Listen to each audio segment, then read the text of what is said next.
그러니까 이집트 사람들은 잘 살면 잘 살수록 사회적 지위가 높으면 높을수록 이빨이 안 좋아요. 빵을 많이 먹을 수 있잖아요. 예. 부자들은. 근데 이집트에서 밀가루를 만들 때 맷돌로 밀가루를 가는데 그 갈 때 돌가루가 섞여 들어가요. 빵을 많이 먹으면 많이 먹을수록 이빨이 더 나가는.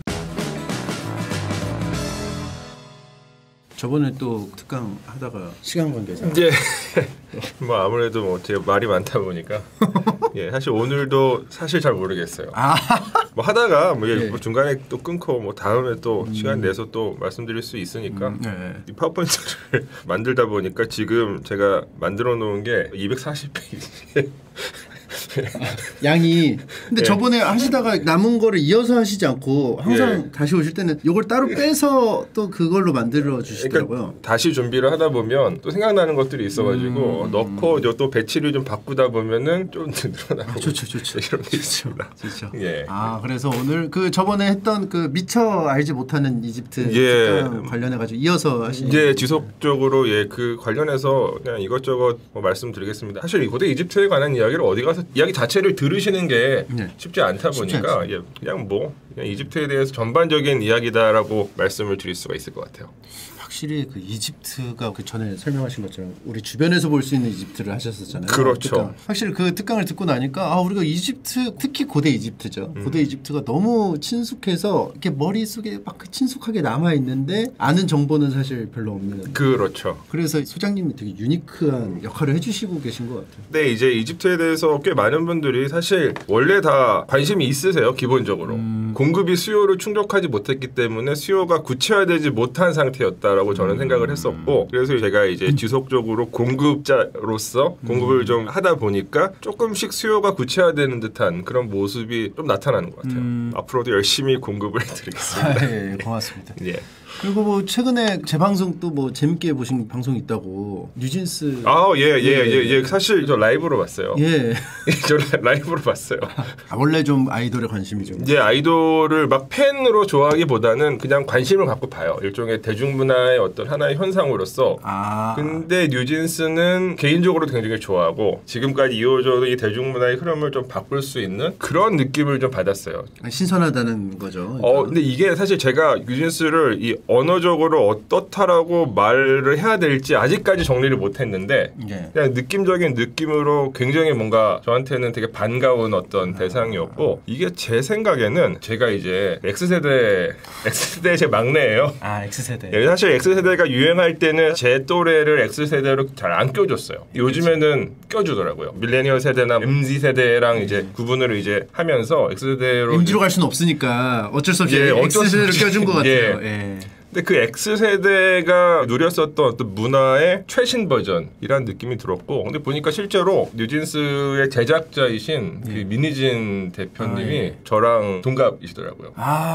그래서 뭔가 이제 제 세대의 감수성이 좀 이렇게 반영된 게 아닌가. 삼촌 팬이라고 하나요? 그런 분들이 좀 많은 이유가 옛날 그 감수성도 좀 자극하는 그런 코드가 있어요. 약간 있어요. 그게 아직 제가 이제 구체적으로 정리를 못 하겠는데 느낌이 딱 이렇게. 근데 또 막 올드하지도 않고 젊은 세대도 좋아하면서 좀 어느 정도 그 X 세대들도 좋아하면서 그 지점을 딱 잘 한 것 같아요. 맞아요. 그 어떤 그 딱 그 밸런스 있는 그 점을 딱 찍은 느낌. 사실 오늘 오면서도 이 음악을 듣고 왔습니다. 뉴진스 음악. 혹시 탑백 위주로 들으시나요? 아니요, 저는 그냥 제가 골라가지고 들어요.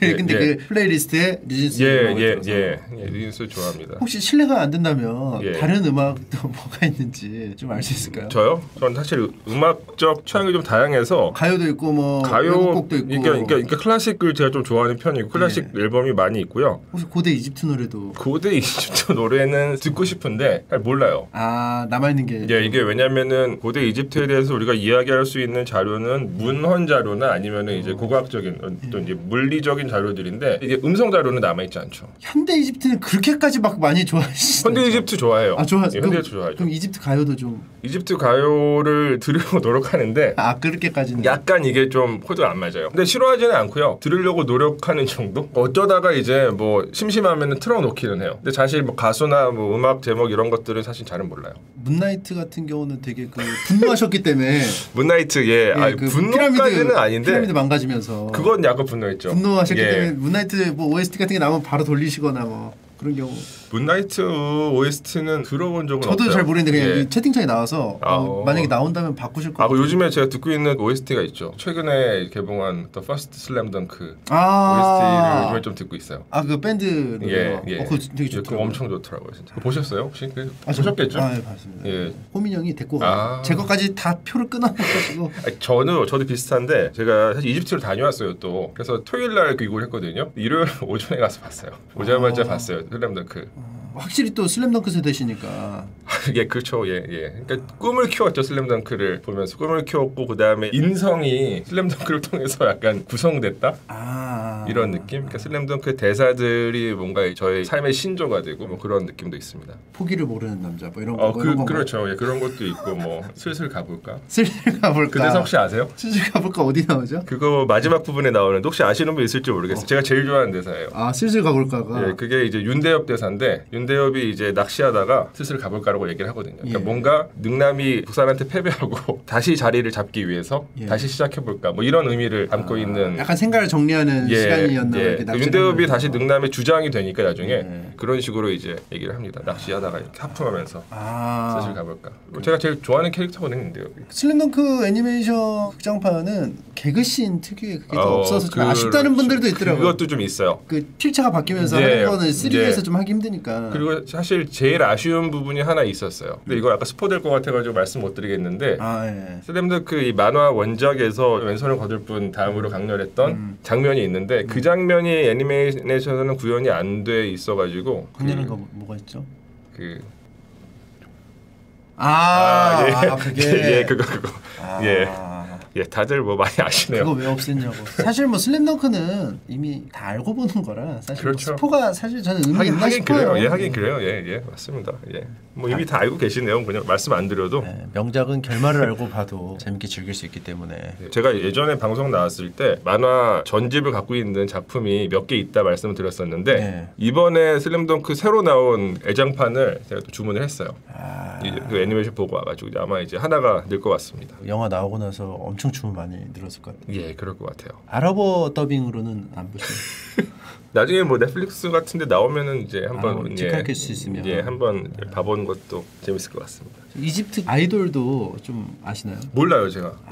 이집트가 근데 중동권에서는 다 같이 아랍어를 쓰잖아요. 물론 이제 각 지방마다 방언이 좀 있긴 하지만 이집트의 가수들이 꽤 오랫동안 이 중동 세계를 지배했던 적이 있어요. 가장 인기가 많고 이름은 기억 안 나는데 그런 가수들이 꽤 많이 있어요.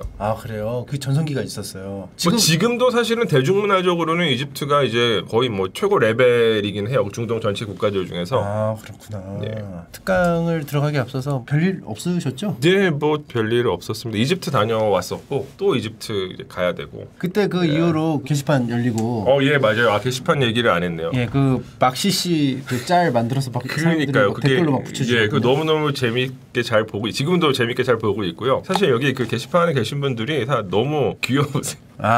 너무 이제 재밌고 아주 귀엽게 노셔가지고 볼 때마다 저도 일종의 힐링이 되는. 키워드가 하나 나오면 그걸 가지고 이렇게 생산하면서 노시는데 박시 씨 같은 것도 처음에는 이제 지폐 짤이 나오다가 요즘에는 이렇게 바꿔가지고 호민형 얼굴이나 맞아요, 맞습니다. 소장님 얼굴이나 뭐 해가지고 넣어서 합성해서 막 만들어서 쓰시더라고요. 그래서 엄청 재밌게 보고 있습니다. 제가 이제 뭐 맨날은 못 들어가는데 2, 3일에 한 번씩은 꼭 좀 들어가서 저도 좀 쭉 보고 있습니다. 지난 시간에는 준비하지 않았던 거를 하나 준비를 했어요. 굉장히 우리 가까운 곳에서 만날 수 있는 고대 이집트예요. 정말 가까운 곳에 만날 수 있는 고대 이집트고 제가 이거를 어떤 분한테 제보를 받았습니다. 침창회님께서 8호 복장하신 적이 있더라고요. 맞아요. 분명 광고할 때. 그거를 어떤 분이 저한테 이제 이거 좀 살펴봐 달라라고 부탁을 하셔가지고 제가 좀 자세히 살펴봤습니다. 제 그 복장 고증이나 복장 고증 얘기를 좀 드리려고 그래요. 신발 같은 것도 굉장히 저 신발 마음에 들었어요. 신발 마음에 들었어요. 신발 얘기도 제가 해드릴 거예요. 신발 얘기 해드리려고 해요. 신발 굉장히 마음에 들었습니다. 사실 제일 마음에 들었어요. 신발을 제일 신경 안 썼는데. 어디 마음에 들었어요. 제가 그렇습니까? 그것도 뒤에서 말씀드리겠습니다. 알겠습니다. 자, 그래서 요것부터 일단 보시면 팀세스 2세. 이름도 너무 마음에 들었어요. 저 람세스 2세를 따서 이제 만드신 거고, 정보가 무척 정확합니다. 이집트 신왕국 제19왕조 3대 파라오. 매우 정확한 정보예요. 그러니까 람세스 2세를 염두에 둔다면 예. 그래서 일단 요 왕위 계승표를 좀 보여드리려고 하는데 예. 일단 이제 18왕조와 19왕조를 좀 구분을 해야 돼요. 전부 다 신왕국이라고 하는 또 시대에 속하는 왕조들이고 여러분들께서 제일 잘 알고 계시는 파라오인 투탕카멘은 18왕조의 파라오예요. 여기 이제 투탕카멘이 있죠. 예. 근데 투탕카멘에 대해서 이 18왕조의 혈육 계승이 끊겨요. 그러니까 자식이 없었어요. 그리고 이 젊은 나이에 이제 세상을 떠났죠. 그래서 이 투탕카멘의 왕위가 아이라고 하는 사람한테 넘어가요. 이름은 아이인데 아이가 아니에요. 어른이에요. 엄청난 노인이에요. 아, 노인이에요. 그러니까 왕위에 올랐을 때 이미 70살이 넘은 노인이었어요. 하지만 그 아이의 부모님에게는 아이는 아이겠죠. 그랬겠죠. 예. 아이는 언제나 부모님한테는 아이니까. 이 사람은 이제 왕족은 아니죠 원래. 예. 왕과와 밀접한 관련이 있긴 하지만 왕족은 아닌데 왕이 될 사람이 없으니까 예. 이 사람이 이 당시에 총리였거든요. 그러니까 이제 왕이 되는 거예요. 파라오가 됐어요. 근데 나이는 많았는데 자식이 또 없어요. 그러니까 아들이 없었던 것 같아요. 그래서 또 이 아이가 왕위에 올랐을 때 이미 70살이 넘은 나이였기 때문에 왕위에 한 2년밖에 못 있고 세상을 떠나고 또 자식이 없다 보니까 또 역시 그 당시 이 왕궁의 유력자였었던 호렘헤브라는 사람이 왕위를 이어받아요. 아메노테프 4세 아케나텐이라고 불리던 파라오의 아마 동서였을 가능성이 좀 있어요. 근데 이거는 좀 불분명해요. 요거는 확실한 건 아니고. 예, 점선은 좀 불분명하다. 이 사람은 꽤 오랫동안 왕위에 있었어요. 중년의 나이에 왕위에 올랐기 때문에 그리고 꽤 능력이 있는 파라오였던 것 같아요. 근데 이 사람 역시 자식이 없었어요. 그래서 이번에 또 왕위가 넘어가요. 다른 가계의 인물한테. 그래서 왕위를 물려받은 게 이제 람세스라고 하는 사람인데 호레메부가 이제 파라오가 되기 전에는 군인, 둘 다 군인 출신인데 동료였기도 했고 이 사람이 왕이 되고 나서는 이제 부하였던 사람한테 왕위를 넘겨요. 근데 동년배예요. 그래서 람세스 1세 역시도 왕위에 올랐을 때 굉장히 고령이었어요. 약간 왕자의 게임 그 처음에 시작할 때 도입부의 그 미친 왕 죽기 전에 예. 친구 관계였잖아요 원래. 예, 그렇죠. 예, 맞아요. 왕의 손이었나? 예, 그죠? 약간 그런 느낌이. 예, 맞아요. 예, 그렇게 해가지고 아마 진짜 이제 왕의 완전한 측근이었을 거예요. 근데 람세스 1세한테 이 호레메부가 왕위를 넘긴 이유는 이제 여기서도 계속 투탕카멘도 자식이 없었고 아이도 자식이 없었고 호레메부도 자식이 없잖아요. 이런 식으로 왕위가 계승이 되다 보면 왕권이 불안정해져요. 그래서 람세스 1세한테 왕위를 넘겨주는데 이 람세스 1세는 자식도 있었고 손자도 있었어요. 그 손자가 바로 람세스 2세예요. 19왕조로 계속 넘어가면 요렇게 됩니다. 여기서부터 이제 안정적으로 거의 4대, 뭐 5대에 걸쳐가지고 안정적으로 왕위가 계승이 돼요. 그러니까 왕권이 안정이 되죠. 근데 우리가 잘 알고 있는 그 람세스는 바로 이 람세스 2세예요. 2세. 그러니까 람세스 1세는 람세스 2세의 할아버지였고 할아버지가 왕위를 물려받았을 때 람세스 2세는 이미 태어난 상태였어요. 그러니까 람세스 2세는 처음에 태어날 때는 왕족이 아니었죠. 그냥 귀족이었던 거죠. 근데 갑자기 할아버지가 파라오가 되면서 파라오가 될 운명이 된 거고 그래서 이제 되게 유명한 파라오가 됐다라고도 말씀을 드릴 수 있죠. 그래서 이 람세스 2세가 이제 람세스 1세의 손자고 그래서 19왕조의 3대 파라오다. 그래서 3대 파라오 정확하다. 19왕조의 3대 파라오 아주 정확하다. 제 아빠는 침티 1세. 예. 좋네요. 예, 침티 1세. 좋네요. 할아버지는 침세스 1세. 침세스 1세. 예, 좋습니다. 그 일단 먼저 지금 쓰고 계신 이 두건이 있어요. 요게 파라오들이 쓰는 두건 맞아요. 요 두건을 네메스라고 보통 합니다. 네메스. 보시면 여기 람세스 2세거든요.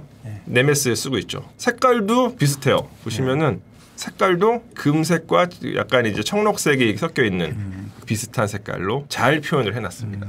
그런데 한 가지 좀 결격 사유가 있어요. 이마에 아무것도 달려있지가 않아요.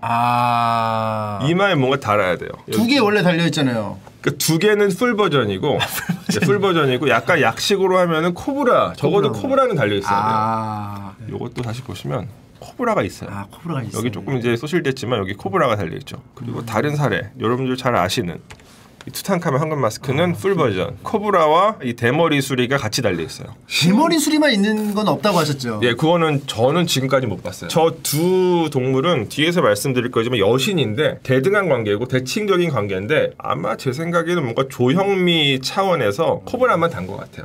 예, 그리고 코브라가 독을 쏠 수 있으니까 뭔가 이제 더 왕을 수호해주는 그런 느낌이 있어서 약식 버전에서는 코브라만 단 것이 아닌가라고 저는 생각을 하는데 제가 근데 이거를 원래 여기 달렸는데 떨어진 게 지팡이로 만들었습니다. 보시면 그 지팡이 얘기도 할 겁니다. 네, 지팡이 얘기. 지팡이도 있어요. 지팡이 얘기도 할 겁니다. 아무튼 이게 있어야 된다. 예, 있어야 돼. 심지어는 여러분들이 꽤 많이 좋아하셨던 이 투탕카멘 노래방에도 2개가 다 달려 있죠. 2개가 다 있는데. 예. 굉장히 고평가하시는. 굉장히 제가 좋아하는. 많은 분들이 이거 여기 직접 막 가시기도 하고. 저는 사진 좀 보내주세요. 인증을. 그리고 심지어 밤에 가면은 저게 막 불이 막 번쩍번쩍 빛나요. 영업을 해서요. 예. 그리고 실제 저 안에 들어가서 살펴보시고 저한테 사진 보내주신 분도 있어요. 저 내부도 고대 이집트풍으로 꾸며져 있어요. 물론 이 간판만큼 놀라운 수준은 아니지만 간판에 모든 걸 쏟은 것 같은데. 조금 더 쓴 게 아니고 모든 걸. 예, 모든 걸 다 쏟은 그런 느낌. 채팅창에는 이미 도구로 당했다고 안에는. 그럴 수도 있죠. 예, 그럴 수도 있습니다. 안에 인테리어 다 파갔을 수도 있다고. 맞습니다. 그럴 수도 있습니다. 그리고 또 이제 이것도 제가 보여드렸었는데 파라오의 분노 안에 들어있는 이 파라오 조형물에도 코브라는 달려있죠. 코브라는 있네요. 그리고 이제 이거 제가 말씀드린 적이 있는데 코브라와 이 대머리 수리 투탕카멘 황금 마스크에 달려있는 2개의 동물은 여신이에요. 코브라 쪽은 이제 와제트라고 하는 여신이고 하이집트의 수호 여신. 하이집트는 북쪽이죠. 나일강 하류에 형성되어 있는 삼각주지요. 그다음에 대머리 수리는 네크베트라고 하는 여신이고 상이집트의 수호 여신. 그리고 이 각각의 상이집트와 하이집트를 나타내는 식물이 또 있는데 파피루스와 연꽃이에요. 그러니까 이집트 사람들은 상이집트와 하이집트를 완전히 분리해가지고 막 표현하는데 약간 강박관념을 느낀 것 같아요. 항상 분리해서 표현해요. 항상. 이집트가 통일이 되어 있어도 계속해서. 파피루스 같은 경우는 표현을 할 때 이렇게 끝 부분이 이렇게 좀 부드럽게 표현이 되고 연꽃은 끝을 갈라 놓은 상태로 표현을 해요. 그리고 한 가지 이제 또 이 두건 말고도 파라오가 쓰는 관의 종류가 굉장히 다양하거든요. 대표적으로 이 하이집트의 왕관과 상이집트의 왕관이 있어요. 근데 하이집트의 왕관의 경우에는 모양이 이렇게 뒤쪽만 돌출되어 있는 형태를 하고 있고요. 빨간색으로 칠해지고 상이집트의 왕관은 약간 볼링핀 모양 그리고 흰색으로 칠해져요. 그래서 구체적으로 그림을 좀 보여드리면 이런 식으로 표현이 됩니다. 그리고 이 2개를 합쳐놓은 이중왕관도 많이 사용이 되는데 이렇게 이제 표현이 됩니다. 합쳐져 있는 거 좀 대중 매체나 이런 데서 이제 좀 창작물에 나온 것 같아요. 많이 나와요. 예, 많이 나오죠. 헤제트 같은 경우는 볼링장에서 한번 이집트 컨셉 볼링장에서 해도 되지 괜찮을 않을까. 것 같아요. 예, 정말 똑같이 생겼어요 볼링핀하고. 그래서 뭐 대여해서 쓰고 할 수도 있고. 볼링핀 여기 볼링핀 이렇게 세워져 있으면 여기 이렇게 파가지고 여기 아랫부분 얼굴같이 칠해놓으면 그것도 재밌겠네요. 헤제트 쓰고 있는 어떤 왕의 느낌. 얼굴만 이렇게 색깔만 다르게 칠해서 눈, 코, 입 그리고 하면은 재밌을 것 같아요. 볼링장 하시는 분이 있으시면은 좀 시도를 해주시면은 찾아가도록 하겠습니다. 그리고 이제 참고로 세켐티라고 하는 표현은 2개의 힘이라는 표현이에요. 2개를 합쳐놓은 그 이집트의 통일을 상징하는 관이다라고 말씀을 드릴 수가 있겠고 실제로 이 관들은 이렇게 실제 모형으로도 나타나요. 똑같은 사람인데 좌측이랑 우측이랑 다른 관을 쓰고 있죠. 이게 항상 한 쌍으로 보통 많이 만들어져요. 오른쪽은 약간 그 짬뽕 먹을 때 총알오징어 느낌도 있고. 예. 총알오징어가 오징어가 아니라고 그러던데. 뭐예요? 모르겠어요. 뭐 다른 거라고 그러던데. 애기 오징어라고 했나? 뭐 아무튼 종이 다른 건가? 원래 뭐 그런 얘기도 있고 제가 얼핏 주워 들어가지고. 오른쪽은 좀 친숙하네요. 왼쪽은 삼국지 한 영걸전 할 때 본 것 같기도 하고. 약간 이제 그 모사들이 주로 쓰는 약간 이런 관. 근데 아무튼 그 아까 이제 쓰고 계셨던 그 두건 네메스라고 하는 그 두건은 이집트 역사 굉장히 초창기 때부터 파라오들이 써요. 사례들을 쭉 보여드리려고 하는데 조세르라고 하는 파라오인데 조세르 고왕국 시대 파라오고 최초로 피라미드를 만든 파라오이기도 하고 이렇게 이제 네메스를 쓰고 있죠. 이 사람도 좀 오래됐어요. 기자에 있는 피라미드, 제일 큰 피라미드가 있고 대피라미드가 있고 그 옆에 대피라미드랑 비슷한 크기의 또 피라미드가 하나 있는데 그 피라미드의 주인이에요. 근데 뭐 똑같은 네메스 쓰고 있죠. 그러니까 이게 이집트 사람들은 진짜 골때리는 사람들인 게 뭐 하나 만들어지면 그냥 계속 써요. 세부적으로 변화는 있겠지만 큰 맥락은 갖고 똑같아요. 계속 똑같아. 아까 이제 말씀드렸던 상하 이집트 구분하는 습관도 계속 쓰이고 이런 네메스도 이제 뭐 형식이 갖춰지니까 그 이후로 계속 나타나요. 요거는 조금 이제 세월이 거슬러 올라와서 기원전 1900년 무렵에 이제 아멘에메트 2세라고 하는 중왕국 시대 파라오예요. 그리고 중왕국 시대 이 파라오들의 석상은 좀 우울해요, 표정들이. 그러네요. 좀 약간 엄숙해 보이고. 엄숙해요. 굉장히 근엄한 모습을 보여주고 있어요. 일종의 어떤 그 예술 형식인 거 유행인 것 같아요. 뒤에서 또 그 신왕국 시대 파라오들 석상을 보여드릴 건데 확실히 차이가 있어요. 신왕국 시대 파라오들은 조금 자신감 넘치는 씩 웃고 있는 모습으로 표현되는데 약간 기분 좋아 보이기도 하고. 예, 덤벼봐 약간 이런 느낌. 덤벼봐. 근데 야메네메트 같은 중왕국 시대 파라오들은 약간 불만 가득한 표정. 기원전 1911년인데 중왕국이네요. 예, 그렇죠. 예, 중왕국이죠. 그러니까 이집트가 이제 한번 분열됐다가 다시 통일된 시대예요. 그리고 다음 것도 역시 중왕국 시대. 이거는 보관 상태가 되게 예, 좋네요. 좋죠. 이 디테일 같은 게. 예, 역시 코브라 달려 있어요. 이것도 코브라가 달려 있죠, 다. 코브라 안 달려 있는 게 없어요. 코브라는 무조건 달립니다. 근데 저는 이제 코브라가 없네요. 예, 아, 그 부분이 좀 아쉬웠어요. 또 세월을 뛰어넘어서 야혼모세 이 사람이 신왕국 시대 파라오예요. 기원전 1550년 예. 신왕국. 거의 막 400년 후에 이제 아까 보셨던 이 파라오와는 400년 정도 차이가 나는 거죠. 이렇게 이제 세월을 뛰어넘은 신왕국 시대 파라오도 똑같이 네메스를 쓰고 있고 역시 똑같이 코브라는 달려 있어요. 여기도 있고요. 투트모스 1세. 보시면 이제 표정이 좀 달라졌죠. 좀 웃고 있어요. 예. 그렇죠. 기분 좋아 보이네요. 예, 그러니까 이게 파라오들의 석상을 뭐 글자 같은 거 몰라도 얼굴만 봐도 이게 어느 파라오인지 어느 정도 짐작할 수가 있어요. 어느 시대인지. 일단은 말씀드린 것처럼 이제 파라오들의 표정이 시대에 따라서 좀 바뀌고 또 이 석상을 만들 때 그냥 만드는 게 아니라 이 파라오의 얼굴에 담겨져 있는 개성을 조금 뽑아내가지고 반영을 해요. 그러니까 이제 파라오들마다 얼굴이 다르게 표현되는 거죠. 근데 막 중왕국인데 웃으면서 만든 거가 있을 수도 있고 하잖아요. 그럴 수 있죠. 중왕국 시대 파라오의 석상 가운데 뭔가 좀 웃고 있는 거는 저는 그 사례를 모르겠어요. 못 예. 봤어요. 모르겠어요. 그 정도로 예외가 거의 없을 정도면은 진짜 되게 일관적으로 예, 그렇게 간 거네요. 한번 유행 타기 시작하면은 굉장히 오래 간다. 유행이 잘 안 타는 그런 사람들이었던 것 같아요. 정말 이거는 좀 마스터피스 중에 마스터피스인데 투트모스 3세거든요. 정말 표정 자신감 넘치고 신체도 엄청나게 균형 있게 아주 적당한 근육이 붙어있는 상태로 이제 표현이 됩니다. 상태가 왜 이렇게 좋죠? 기원전 1400 이집트에는 많아요. 이런 유물들이 엄청 많아요. 기원전 한 1000년대까지 가면은 상태가 되게 좋네요. 예, 그런 게 굉장히 많네요. 특히 신왕국 시대 이게 신왕국 시대인데 신왕국 시대 유물들은 상태가 좋은 게 굉장히 많아요. 놀라울 정도로 좋은 것들이 많이 있어요. 무덤도 그렇고 석상도 뭐 당연히 좋고 완벽하게 남아있죠. 요 얼굴 부분은. 예. 네메스 쓰고 있고 코브라 달고 있고.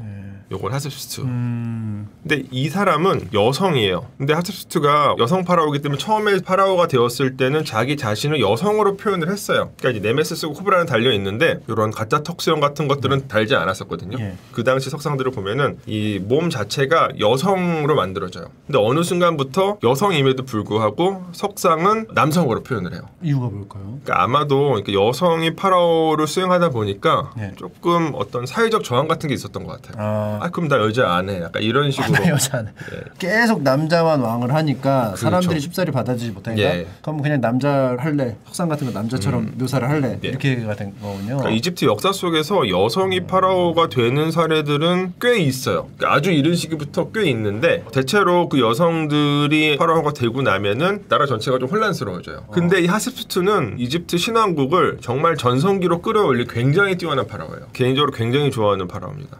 예, 관심도 많고. 개인적으로 제가 좋아하는 파라오가 또 따로 있네요. 예, 왜냐면은 제가 아이돌 좋아하듯이. 예. 제가 그래서 실제로 이 하트슈트에 대해서는 제가 논문도 하나 쓴 게 있어요. 소장님 픽 하트셉수스. 예, 수트. 하트셉수트. 예. 확실히 이 코브라도 큰 걸 입양했어요. 그러니까요. 예. 이게 다른 파라오보다 좀 더 커요. 지금 왕뱀이에요. 그러네요, 진짜. 예, 확실히 커요. 확실히 큽니다. 야무져요. 이마 전체를 다 커버를 하고 있네요. 되게 능력이 있었던 파라오. 굉장히 뛰어난 파라오였고 실제로 이제 신왕국이 이 파라오 이후로 약 400년 정도 지속이 되는데 그 400년 동안 유지될 수 있게끔 뭔가 기틀을 만든 파라오다라고도 볼 수 있어요. 좋아하는 세팅을 잘 해놨네요. 네. 자기가 여성이니까 자기의 왕권을 안정적으로 만들기 위해서 여러 가지 장치들을 만드는데 그 장치가 너무너무 잘 작동을 해가지고 이 사람뿐만이 아니라 그 이후 후대 파라오들의 왕권도 굉장히 안정적으로 유지시켜줬다라고 말씀을 드릴 수가 있어요. 또 아메노테프 2세 역시도 마찬가지죠. 계속 반복적이에요. 이집트는 하나만 뭐 이렇게 잘 봐두시면은 계속 그것만 보셔도 유물을 감상하시는데 큰 도움이 돼요. 이걸 한 몇천 년을 계속 똑같은 모양으로 쓴다는 것 자체가 바뀔 법도 한데. 투트모스 4세 다 똑같아요. 예. 이거는 아메노테프 3세. 그리고 제가 이후의 것들을 넣지는 않았어요. 근데 이후에도 이집트 문명이 끝나는 시점까지도 예. 심지어는 이집트가 로마 제국의 속주로 편입된 이후에도 계속 사용돼요. 로마 황제들이 저 모습을 하고 있는 상태로 표현이 돼요. 저 그 코 깨진 거는 일부러 그 기독교 뭐 그런 거기서 좀 그것일 가능성은 저는 별로 없다고 생각을 그건 하고요. 아니고. 코는 이게 아무래도 이게 돌출 부위다 보니까 깨지기 쉬워요. 깨지기가 쉬워요. 내구성이 제일 떨어지는 부분이어서. 근데 코브라도 좀 예민한 부분인데 코브라가 남아 있는 경우는 꽤 있거든요. 그래서 좀 약간 그 그럴 수도 전에 있겠네요. 그 무덤 예. 그 일부러 깨놓은 예, 게 예. 있었다고 예, 하셔가지고 예, 예. 혹시 그럴까 싶었는데. 그럴 수 있죠. 근데 그거는 근데 이제 그 확실한 건 아니에요. 예, 그거는 저의 추측이고. 예. 근데 뭐 말씀하신 것처럼 코브라가 남아 있는데 코만 깨져 있다. 그럼 조금 가능성이 있을 수도 있죠. 다시 사진으로 돌아왔는데. 저도 깨진 거야. 근데 수염은 좋아요. 가짜 턱수염도 필요한데 진짜 턱수염이 있어가지고 예, 그거 좋습니다. 근데 그 옛날 그 파라오들 수염이 안 나는 사람도 있을 텐데. 저거는 덜 나온 사람들 그러니까 가짜를 좀 가짜 턱 수염이에요. 진짜 수염이 아니라 턱에 붙이는 건데 실제로 어떤 방식으로 붙였는지는 몰라요. 그리고 저 네메스라고 하는 저 두건도 실제로 저 실물 유물이 발견된 적은 없어요. 그래서 어떤 식으로 만들어졌었는지는 아직도 잘 몰라요. 근데 두건인 것은 거의 분명해요. 왜냐하면 자료가 좀 남겨져 있는데 이 두건의 뒷면을 봐야 돼요. 사실 그래서 제가 지금 쓰고 계신 저 두건의 뒷면을 보기 위해서 예. 이 영상을 계속 봤습니다. 아. 제가 겨우 찾았어요. 딱 나와요. 아 뒤에. 예. 그리고 뒤에가 좀 밋밋해요. 밋밋해요. 예. 근데 원래 네메스는 이게 두건이기 때문에 뒤에가 좀 특수하게 모양이 되어 있거든요. 그래서 원래 저런 석상들의 뒷면을 좀 보셔야 돼요. 박물관에서 혹시 저 석상들 네메스 쓰고 있는 파라오의 석상을 보시게 되면 돌아가서 뒷면도 한번 보실 것을 추천을 드리는데 그래서 네메스의 뒷면을 좀 보여드리려고 하는데 뭐 가장 유명한 이제 투탕카멘의 사례로 좀 보여드릴게요. 앞면은 이제 많이들 보셨죠. 앞면은 많이 근데 뒷면은 보신 분들이 그렇게 많지 않을 거예요. 뒷면은 이렇게 생겼습니다. 아. 진짜 처음 보는 것 같아요. 예, 처음 보시죠. 아니면 봤는데 그냥 지나갔던 거. 예, 그러니까 거의 보신 분들이 없을 이게 거예요. 묶어놔야 되는 그러니까 거죠? 이게 왜냐면 이게 두건이기 때문에 아마 이렇게 보자기로 이렇게 해가지고 얘를 묶었던 것 같아요. 그래서 이게 두건이라고 거의 확실하게 이야기를 할 수가 있어요. 근데 저는 풀어져 있고 짧고. 예, 좀 아쉬웠다. 이 두건 부분을 살펴봤는데 뭐 그래도 괜찮아요. 모양 자체는 정확하고 또 색감도 괜찮고. 예. 그리고 굉장히 잘 된 부분들이 있어요. 지금 입고 계신 복장에서. 예. 요 목걸이형 가슴 장식. 예. 이거 굉장히 정확합니다. 예, 굉장히 정확해요.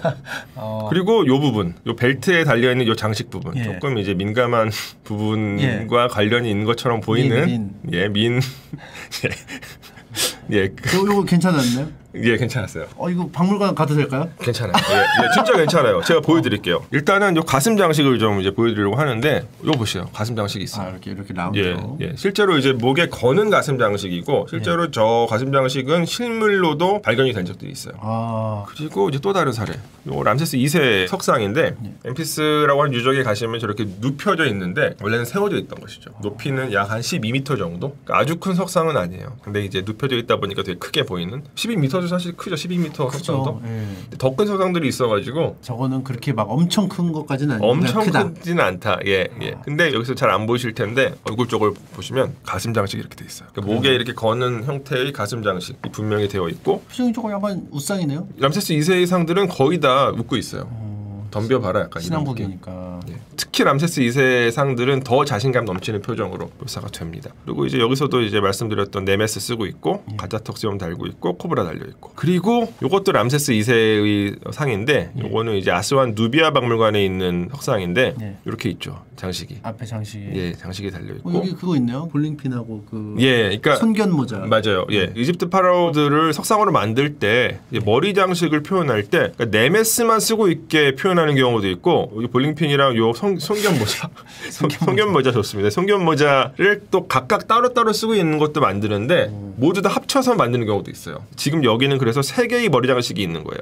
실제로 이게 착용이 됐으니까 했겠죠. 여기 그 두건 위에다가 이렇게 얹어 그건 잘 모르겠어요. 왜냐면은 이 관들도 실물이 발견된 적은 없어요. 그러니까 뭐 이렇게 석상이나 아니면 어떤 벽화나 이런 데서는 되게 쉽게 나타나는데 실제 물건이 아직까지 발견된 적은 없어가지고 정확하게 어떤 구조로 어떤 재질로 되어 있었는지는 분명하진 않아요. 저거 만약에 나오면 뒤집어지겠네요 또. 그렇죠. 그리고 뭐 해석 안 된 부분도 또 참고가 예, 될 그렇죠, 수 있고. 그렇죠. 굉장히 아마 학술적으로 큰 역할을 하게 될 거예요. 그 발견이 이루어진다면. 여기는 그래서 이제 세 개의 관을 같이 쓰고 있다. 그리고 여기도 또 다른 사례.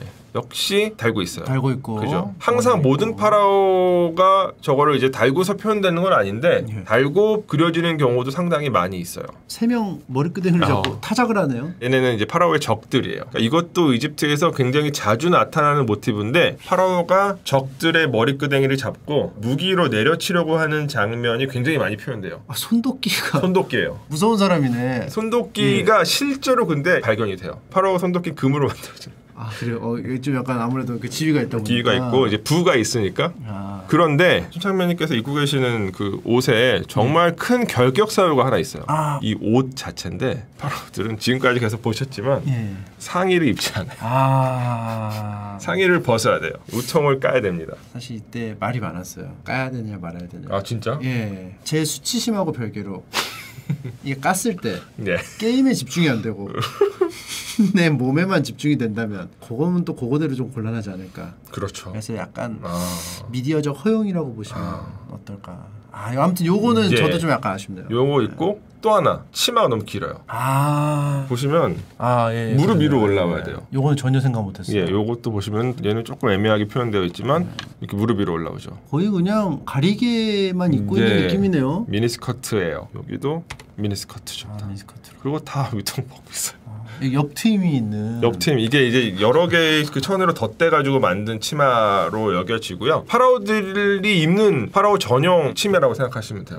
그러니까 이 고대 이집트어는 이제 쉰디트라고 하는데 저 형태 자체가 이제 파라오들한테서만 나타나요. 저걸 꼭 이제 구현을 했으면 좋았을 텐데. 예. 그리고 만약에 너무 부끄럽다. 우통 까는 게 좀 그렇고 치마가 너무 짧다. 그러면 또 방법이 있어요. 여기서 나타나는데 이게 이제 우통을 벗고 미니스커트를 입고 있는 장면인데 여기 또 이제 앞쪽 장식도 있죠.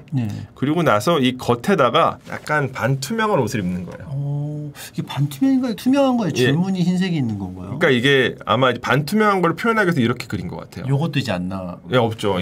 실물이 나타나진 않는데 굉장히 이제 얇은, 아주 얇은 뭐 삼배옷 같은 느낌의 그런 옷을 입으면 부끄러움도 감출 수 있다 어느 정도. 그렇게 이제 말씀을 드릴 수가 있고. 있었으면 좋았을 텐데. 그리고 제가 아까 이제 신발 좋다고 말씀드렸잖아요. 다시 신발 볼게요. 신발, 슬리퍼, 맨발 아주 좋습니다. 이거는 좋아요. 100점이에요. 그냥 산 건데 실제로 파라오들의 석상은 맨발로 그려지는 경우가 많고요. 아니면 슬리퍼를 신고 있는 모습으로 그려져요. 맨발이죠. 예, 맨발. 슬리퍼 신고 있어요. 슬리퍼 신고 있는 거예요. 여기서 맨발이고 여기서도 슬리퍼 신고 있죠. 좀 신경 썼다면 앞에 막혀 있는 슬리퍼였으면 더 좋았겠네요. 그렇죠. 요것도 다 맨발. 요것도 다 람세스 2세예요. 조금 더 큰 사진으로 보여드리면은 다 맨발로 이제 그려지죠. 양말을 안 신는 게 좋았다. 예, 아주 좋았습니다. 정말 딱 이거는 진짜 거의 투탕카멘 노래방만큼 정확한 고증이다라고 생각이 들었습니다. 신경 썼구나. 예. 이거 4명이나 왜 이렇게? 이게 사실 람세스 2세의 특성이에요. 람세스 2세에 대해서도 한번 날 잡고 말씀을 드리면 좋을 것 같은데 이 사람은 굉장히 독특한 사람이고요. 약간 자의식 과잉 환자예요. 자기 자신을 표현하는 데 있어가지고 거침이 없어요. 이 신전 자체가 람세스 2세의 신전인데 이 신전 전면에다가 자기 모습을 다 이렇게 표현하는 파라오 사례가 없어요. 람세스 2세만 그래요. 자기 자신의 모습을 너무나 사랑했던 것 같고 4개나 뭐 이제 일설에 의하면은 나이별로 달라지는 모습을 표현했다라고 얘기하는데 저는 동의하진 않고요. 또 한 가지 이 야부신벨 대신전에서 볼 수 있는 람세스 2세의 자유식 가운데 하나는 이 앞쪽에 어떤 사람이 뭔가를 들고 이렇게 있잖아요. 이 자체가 람세스 2세의 일종의 사인이에요. 람세스 2세의 주기명이 이제 우세르마트라인데 여기 이제 서 있는 이 존재 매머리를 하고 있고 태양 원반을 달고 있거든요. 이 사람이 라예요. 그다음에 여기에 들고 있는 물건 잘 안 보이실 텐데 우세르라고 하는 상징을 들고 있어요. 개 머리 모양 있는 지팡이 같은 거. 그다음에 여기는 이제 마트라고 하는 여신의 상징을 들고 있어요. 그래서 우세르 마트라 자기 이름이에요. 마트라. 자기 이름을 신전 전면에다가 적어놨고 이 신전에 이제 내부에 들어가면 이집트의 신전들은 언제나 신을 모시는 지성소가 안에 있거든요. 가장 안쪽에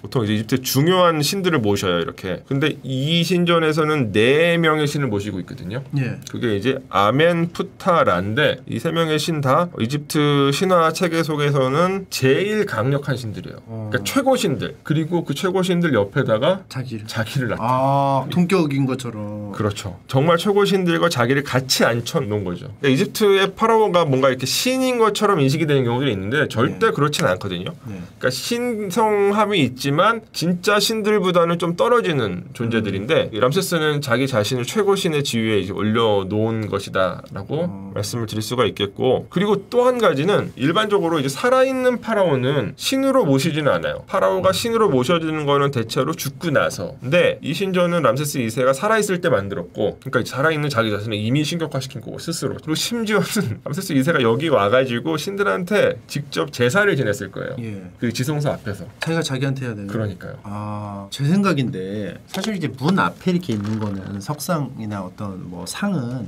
좀 수신의 개념이 좀 있잖아요. 뭐 예를 들어 불교 같은 경우는 사천왕 그림이 있다거나 예. 뭐 이렇게 있잖아요. 근데 문 앞에 있는 어떤 기도의 느낌이 듬직한 이미지여야 되는데 람세스가 생각했을 때 가장 듬직한 건 누굴까 하다가 나 아닐까 해서 4명을 집어넣은 걸 수도 있을 것 같다. 근데 그 말씀이 비교적 정확해요. 예. 왜냐하면 이 신전은 이집트 본토가 아니라 예. 이집트 남쪽에 있는 누비아라고 하는 지역에 만들어진 신전이에요. 그래서 이 신전을 만든 목적 여러 가지가 있지만 그 중에 하나는 이 누비아 사람들한테 이집트의 어떤 이데올로기, 이집트의 종교, 이집트의 어떤 왕권을 보여주고 싶은 일종의 선전물이거든요. 그렇기 때문에 자신의 말씀하신 그 듬직한 모습을 누비아인들한테 이렇게 보여주고 싶어서 가능성이 매우 높죠. 실제 이 신전은 이제 강변에 원래 한번 이제 옮겨졌는데 원래 강변에 이렇게 만들어진 신전이거든요. 그러니까 예. 배 타고 가다 보면 볼 수 있는 신전이었어요. 그러니까 누비아인들이 배 타고 가다가 람세스 2세 보고 야 정말 듬직하다. 이 사람한테 우리가 저항하면 안 되겠다. 이런 느낌을 받았을 가능성이 높죠. 약간 제가 이제 분당 내려갈 때 고속도로 타고 예, 가는 예. 왼편에 가천대학교 예, 맞아요. 배 타고 가는데 강에서 배 타고 가는데 계속 보이면 아 어디 왔네. 예, 맞아요. 가다 보면 그렇죠, 아 그렇죠. 분당 예, 그쯤이구나. 지나가다 네이버 아 분당 다 왔구나. 근데 거기 지나가다 보면 냄새나 안 나시나요? 거기 이제 하수처리장, 오수처리장도 있어서. 아 이걸 제가 올려놔가지고 잘 모르겠어. 저도 거기 자주 지나다니거든요. 그리고 가천대는 제가 신기한 게 지나가면 가천대가 건물이 다 고속도로를 향해 있어요. 맞아요. 다 그래서 보이게 돼 있죠. 이렇게. 고속도로 뷰는 처음 봤어. 다 고속도로 뷰예요. 다 이쪽을 향해 있고 가천대에 딱 글씨 있고. 지금 다 공감을 하시네요. 냄새. 네, 거기 이제 그 하수처리장이 있어요. 서울에서 성남 내려가는 그 길에 저희 그 부모님 댁이 용인 쪽이어서 자주 다니는데 아무튼 가천대에도 약간 이집트의 그런 느낌이 있다. 그렇죠. 아부신벨 대신전 스타일의 대학교였다. 이렇게 생각하시면은 가천대 관련자분들께서 기분 좋아지실 것 같아요. 마지막으로 지팡이 얘기를 좀 해보려고 해요. 예. 지팡이가 뭐 나름 그럴싸해요. 왜냐하면 이제 말씀하신 것처럼 우리 이마에 달려야 되는 코브라가 지팡이에 달려 있다라고도 생각해 볼 수가 있죠. 코브라는 어쨌든 이집트에서 굉장히 중요한 존재이기 때문에. 근데 실제로 코브라가 달려 있는 지팡이는 저는 아직까지 본 적은 없어요. 보통 이거는 이제 고대 이집트가 소재로 활용되는 뭐 게임이나 영화 같은 데서 마법사들이 보통 들고 나오는 그 지팡이 느낌이 나거든요. 일단 람세스 2세는 저렇게 코브라 형태의 지팡이를 든 적은 제가 본 적이 없어요. 파라오들이 지는 지팡이가 있기는 있어요. 근데 코브라 머리 장식으로 되어 있진 않아요. 그래서 그 사례들을 좀 보여드리려고 하는데 아멘호테프 1세 이거는 이제 람세스 2세보다 훨씬 더 선조예요. 신왕국의 두 번째 파라오. 람세스보다는 약 한 250년 정도 전 사람이죠. 근데 여기서 지금 이 파라오가 두 개의 물건을 들고 있어요. 요거는 지팡이는 아니고 일종의 홀이라고 할 수가 있는데 하나는 도리깨고 하나는 갈고리 형태예요. 도리깨는 네케크나 네케카, 뭐 네케키 뭐 이렇게 발음하는 물건이고 갈고리 형태의 홀은 이제 헤카라고 보통 부르는 물건인데 둘 다 파라오의 권위를 상징을 해요. 저 두 개의 물건을 파라오가 들고 나타나는 경우가 굉장히 많아요. 이게 보통 이게 X로 이렇게 맞아요. 보통 이렇게 두 개를 이렇게 X로 보통 많이 들고 나타나고요. 그리고 참고로 왼손에는 앙크 사인을 들고 있어요. 한글의 우자 모양 상징을 들고 있는데 저 앙크는 생명과 권위, 통치권을 다 다 들고 있다라는 의미라고 생각하시면 돼요. 앙크를 들어가야 돼서 어쩔 수 없이 두 개를 한꺼번에 들었나요? 근데 한 손에 두 개를 들고 있는 경우도 굉장히 많이 표현이 돼요. 그러니까 말씀하신 것처럼 이렇게 크로스로 들고 있는 경우도 많이 나타나는데, 그리고 다음 사례를 좀 보여드리면 람세스 2세인데 여기서는 헤카만 들고 있어요. 그러네요. 이런 식으로 하나만 들고 있는 모습으로 표현되는 경우도 많이 있어요. 이것도 아까 보여드렸던 사진인데 요거는 이제 두 개를 다 들고 있죠. 크로스로. 갈고리 모양의 헤카는 아마도 목축이랑 관련된 상징인 것 같고요. 양치기들이 사용하는 지팡이 모양. 그 다음에 저 도리깨는 이제 곡식을 타작할 때 사용하는, 그러니까 농경과 관련이 있는 상징으로 보통 얘기들을 많이 합니다. 이건 실물도 발견이 돼요. 사실 실물이에요? 예, 지금 근데 이 물건은 사실 재현품이에요. 실제로 실물이 투탕카멘 무덤에서 발견이 됐어요. 장식품이 아니고 실제로 이렇게 부장품으로 있는데 장식적인 요소가 아니고 실제로 뭐 의식할 때 아마 실제로 사용했을 썼던... 것 같아요. 예, 그러니까 실제 이게 도리깨의 기능을 실제로 갖고 있지는 않죠. 지금 모양만 보셔도 정말로 친다고 뭐 곡식을 털 수 있고 그런 건 아니지만 그 도리깨의 형태가 일종의 상징물이 되면서 파라오가 이제 실제로 무엇인가 이제 의식을 치를 때 사용하던 일종의 성물로 있었던 것 같아요. 그래서 이게 무덤에서 실제로 출토가 됐어요. 굉장히 화려하게 만들어졌죠. 그러네요. 예, 금이랑 라피슬라졸리를 섞어가지고 이렇게 만든. 고대 이집트는 스트라이프에 환장을 했네. 맞아요. 예.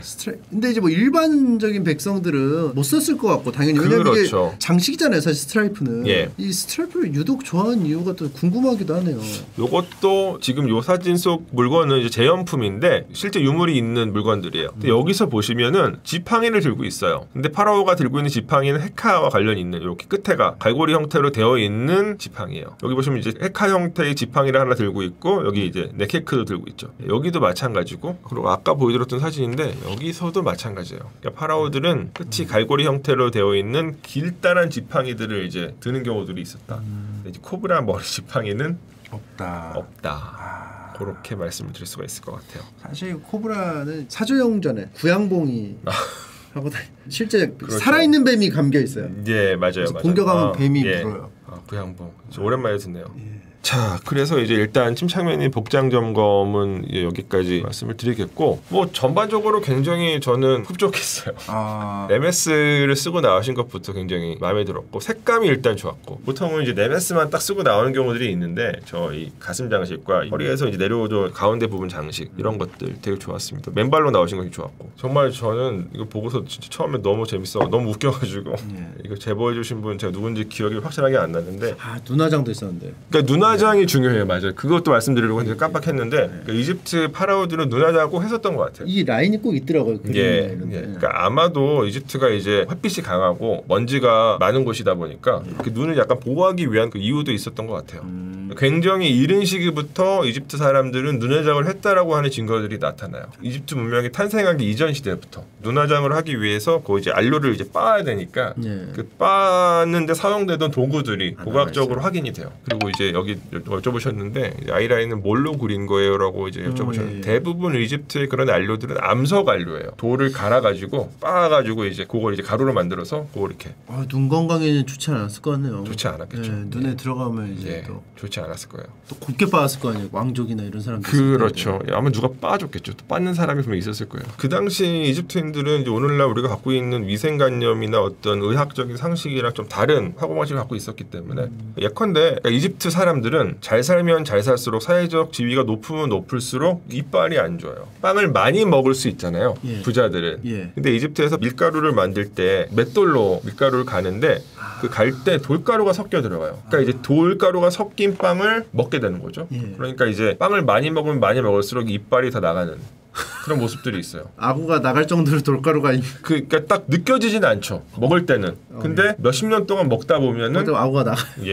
돌가루 때문에. 노년에 이제 아구가. 그래서 파라오들의 치아 상태를 이제 조사를 해보면 다 안 좋아요. 굉장히 아이러니하죠. 임플란트나 뭐 이런 것도 없으니까. 없었죠. 근데 또 그 뭐 말년에 고생하는 거 생각하면은 그때 당시 뭐 먹을 게 없어가지고 젊었을 때 막 중내만에 하는데 그죠. 또 어떻게 생각하면. 그리고 또 한편으로는 이제 아마 파라오가 아닌 조금 사회적 지위가 높지 않았던 분들은 평균 수명 자체가 되게 낮았을 거예요. 그러다 보니까 파라오들은 노년까지 사는 경우들이 많이 있었고 이제 그러다 보니까 이빨이 또 나빠지는. 오늘날 같이 뭐 치아 관리를 철저하게 할 수 있는 사람도 아니었을 테니까. 영양 상태가 좋으니까 또 오래 사는 거죠. 예, 맞습니다. 그래서 이제 다음 주제로 넘어가 보려고 하는데 최근에 많은 분들이 올리시고 많은 분들이 좋아하셨던 유물이 하나 있어요. 다나가요 혼자 있고 싶어요 석상. 뭐 이렇게 웅크리고 있는. 맞아요. 예, 요 석상이죠. 저도 되게 의외예요. 저는 한 번도 이런 식으로 생각해 본 적이 없거든요. 예. 근데 이 석상을 보고 오신 분들이 진짜 이런 식으로 그 석상을 이해하시는 경우가 되게 많아가지고 되게 저도 재밌었습니다. 신선한 생각이었어요. 왜냐면 저는 진짜 한 번도 저런 식으로 저 사람이 약간 이제 삐져 있고 고민하고 있고 이런 모습으로 본 적이 한 번도 없어요. 그럼 뭘로 보셨어요? 그러니까 이거는 고대 이집트 제가 이제 사람? 말씀드리려고 하는데 고대 이집트에서 그냥 하나의 형식화된 석상의 모습이에요. 블록형 석상이라고 보통 해요. 이 파이르페네스의 이 석상 같은 경우는 신체 부위들이 조금 더 자세하게 표현이 되어 있어가지고 더 재밌기는 해요. 팔도 다 표현이 되어 있고 다리도 지금 표현이 되어 있죠. 이렇게 뭔가 이제 그 옷에 이렇게요. 그 실루엣이 드러나는 형태로 그리고 발가락 뭐 발 굉장히 잘 표현이 되어 있어가지고 조금 더 다이나믹한 느낌이 드는데 원래 이 석상들은 이런 형태로도 만들어져요. 그러니까 이게 사실은 조금 더 표준화된 모습이에요. 이거는 이집트 역사 속에서 말기 시대의 산물이고 요거는 그것보다 거의 한 700~800년 정도 더 앞선 신왕국 시대의 산물인데 이 모양이 오히려 조금 더 표준적인 모습이에요. 그러니까 몸의 실루엣이 완전히 드러나지 않죠. 요것도 지금 서울 이집트 미라전에서 보실 수가 있고요. 이것도 이제 이집트 미라전 보실 수가 있어요. 요건 조금 이제 변형된 형태. 저거는 뭐 피규어. 그러니까 요 앞에 서 있는 이분은 오시리스 신이에요. 오시리스 신. 지금 이제 보여드렸던 이 세 개의 석상은 현재 서울에서 보실 수가 있고 그 예술의 전당에서 그리고 이제 또 다른 사례를 보여드리면은 이런 것도 있죠. 브루클린 박물관에 있는. 뉴욕에 있는 거고. 양식이 진짜 비슷하네요. 비슷하죠. 요것도 있죠. 이 석상은 그러니까 말씀드린 것처럼 일반적으로 이제 블록형 석상이라고 해요. 블록처럼 생긴 석상이기 때문에. 처음 이와 같은 형태의 석상이 등장한 거는 중왕국 시대인데 유행이 막 시작된 것은 신왕국 시대부터예요. 그리고 점차적으로 시간이 흐를수록 더 많이 유행을 해요. 그 약간 유용한 측면이 있어요. 이 블록형 석상들은 대부분 그 신전에 봉헌이 되거든요. 봉헌이 될 때 그냥 비석으로만 봉헌을 하면 글씨를 읽어야지 이 비석이 누가 봉헌한 건지를 알 수가 있거든요. 근데 그 비석에다가 자기 모습을 덧붙이고 싶었던 거예요. 봉헌하는 사람이. 비석 스킨이네요. 이게 게임에 보면은 메이플 스토리 같은 거 이름표 주변에 꾸밀 수 있거든요. 자기 닉네임 옆에. 그런 것처럼 이렇게 비석을 꾸미는. 그러니까 자기의 인물 석상과 비석을 합쳐놓은 상태죠. 자기의 모습, 자기의 얼굴 형태도 비석에다가 넣으면서 요 얼굴 형태들이 다 이 주인들 제두컨스 에팡크의 얼굴이고 요거는 이제 아이의 얼굴이고 이거는 이제 이후의 얼굴이고. 그래서 글씨가 이렇게 빼곡하게 있는 이유가. 대부분 이제 이 글씨들은 이제 신한테 제사를 지내고 그다음에 자기 자신의 프로필이 쓰여져 있는 것이다 생각하시면 돼요. 기능형 석상이네요. 기능형. 이렇게 석상을 만들면 기록을 할 수 있는 부분이 많아지잖아요. 그냥 사람의 모습으로 석상을 만들면 글씨 쓸 공간이 많지가 않아요. 그렇죠. 이게 네모나게 딱 넓적하게 있으려면. 그래서 이런 석상이 처음 등장했던 것으로 보이는데 처음에는 이제 그런 어떤 목적성을 띠고 뭔가 글씨를 많이 쓰려고 그러면서 자기 모습도 같이 넣으려고 석상이 개발이 됐는데 계속 유행을 하다 보니까 결국에는 이제 글씨 쓰는 목적 자체가 이제 가장 중요한 것은 아니게 되고 그래서 이제 이런 석상도 만들어지고 글씨가 안 쓰여져. 글씨가 이제 아래쪽에 대자 부분에 쓰여져 있고 여기는 쓰여져 있지 않죠. 그림만 그려져 있고 오시리스 그림만 그려져 있고 또 글씨가 또 아래 쓰여져 있고 여기 오시리스가 앞에 또 이제 이렇게 표현되는 방식으로 이런 식으로 좀 변형이 일어난 것 같아요. 그렇게 하니까 이해가 조금 되네요. 뭔가 자기 자신을 드러내고 싶어서 만든 거라고 생각하시면 돼요. 딱 여기서 그걸 느낀 것 같아요. 여기 보면 손바닥을 약간 살짝만 묘사함으로써 이렇게 딱 한 느낌을 준 거 자체가 이게 딱 형태는 비석의 형태인데 위에 이렇게 딱 장식 요소만 살짝 깎아가지고 그냥 비석을 만들고 비석 위에다가 얼굴만 달면 너무 괴기스러우니까 뭔가 좀 아이디어를 낸 것 같아요. 자세를 좀 한다거나. 사실 저도 굉장히 좋아하는 스타일의 유물들이에요. 그러면 이제 그 소장님은 정해졌네요. 근데 저는 피라미드 형태로 만들까 생각 중인데. 근데 요것도 글씨는 넣어야 되니까. 요것도 좀 생각을 해보겠습니다. 아니면 그거 어때요? 소장님 모습으로 해서 앉아 있는 사람 6명 넣죠 앞에 문에. 그것도 괜찮네요. 칭찬을 하나 해서 좀 약간 미니어처 같이 있죠. 여건이 안 되면. 그것도 생각해 보겠습니다. 곽세스. 그래서 제가 이제 사실 이거를 하나 가져왔어요. 제가 이제 오랜만에 오니까 맨날 뭘 갖고 오게 되는데 여기 오실 때마다 선물을 자, 요거 아 네, 요걸 가져왔습니다. 여기 지금 요거를 제가 얼마 전에 이집트 갔다 왔는데 예. 딱 눈에 띄었어요. 지나가 되게 잘 만들었어요. 그러네요. 여기 너무 예쁘게 만들어져 가지고 설명을 또 듣고 나니까 예. 그래서 똑같이 생겼죠. 쟤네들하고. 예. 근데 사실 여기 앞에 글씨도 지금 표현을 해놨는데 내용 자체는 그러니까 글씨 자체는 제대로 쓰여지지 않고 모양만 지금 그냥 대충 흉내만 낸 건데 예. 이 형태 자체는 너무나 예쁘게 잘 만들어져 있어가지고 맞습니다. 또 보시면 이렇게 여기 다리 이렇게 실루엣도 표현해놨어요. 예. 그러니까 엉덩이도 있고 이렇게 이 미세한 요 예. 굴곡을 해서 예. 진짜 딱 쭈그려 앉은 그 느낌이 딱 나네요. 이렇게. 기념품 파는 데를 지나가다가 딱 눈에 들어왔어요. 그러면 그 흥정을 또 하셨나요? 흥정을 했죠. 듀얼을 좀 했습니다. 듀얼 예. 어둠의 듀얼. 그래서 많이 깎았어요. 처음에 정확한 기억 안 나는데 제가 이거를 아마 한 70파운드였으니까 한 4,000원 정도 주고 샀는데 예. 처음에는 한 2만 원 정도 불렀던 것 같아요. 2만 원에서 시작가 2만 원. 2만 원 정도에서 이제 그 불러가지고 5분의 1을 한 4,000원으로 샀어요. 근데 원래 80% 디스카운트. 원래 4,000원보다 더 쌀 거예요. 적정선. 적정선에서 4,000원이면 내가 생각했을 때 납득이 된다. 4,000원이면 괜찮지 않아요?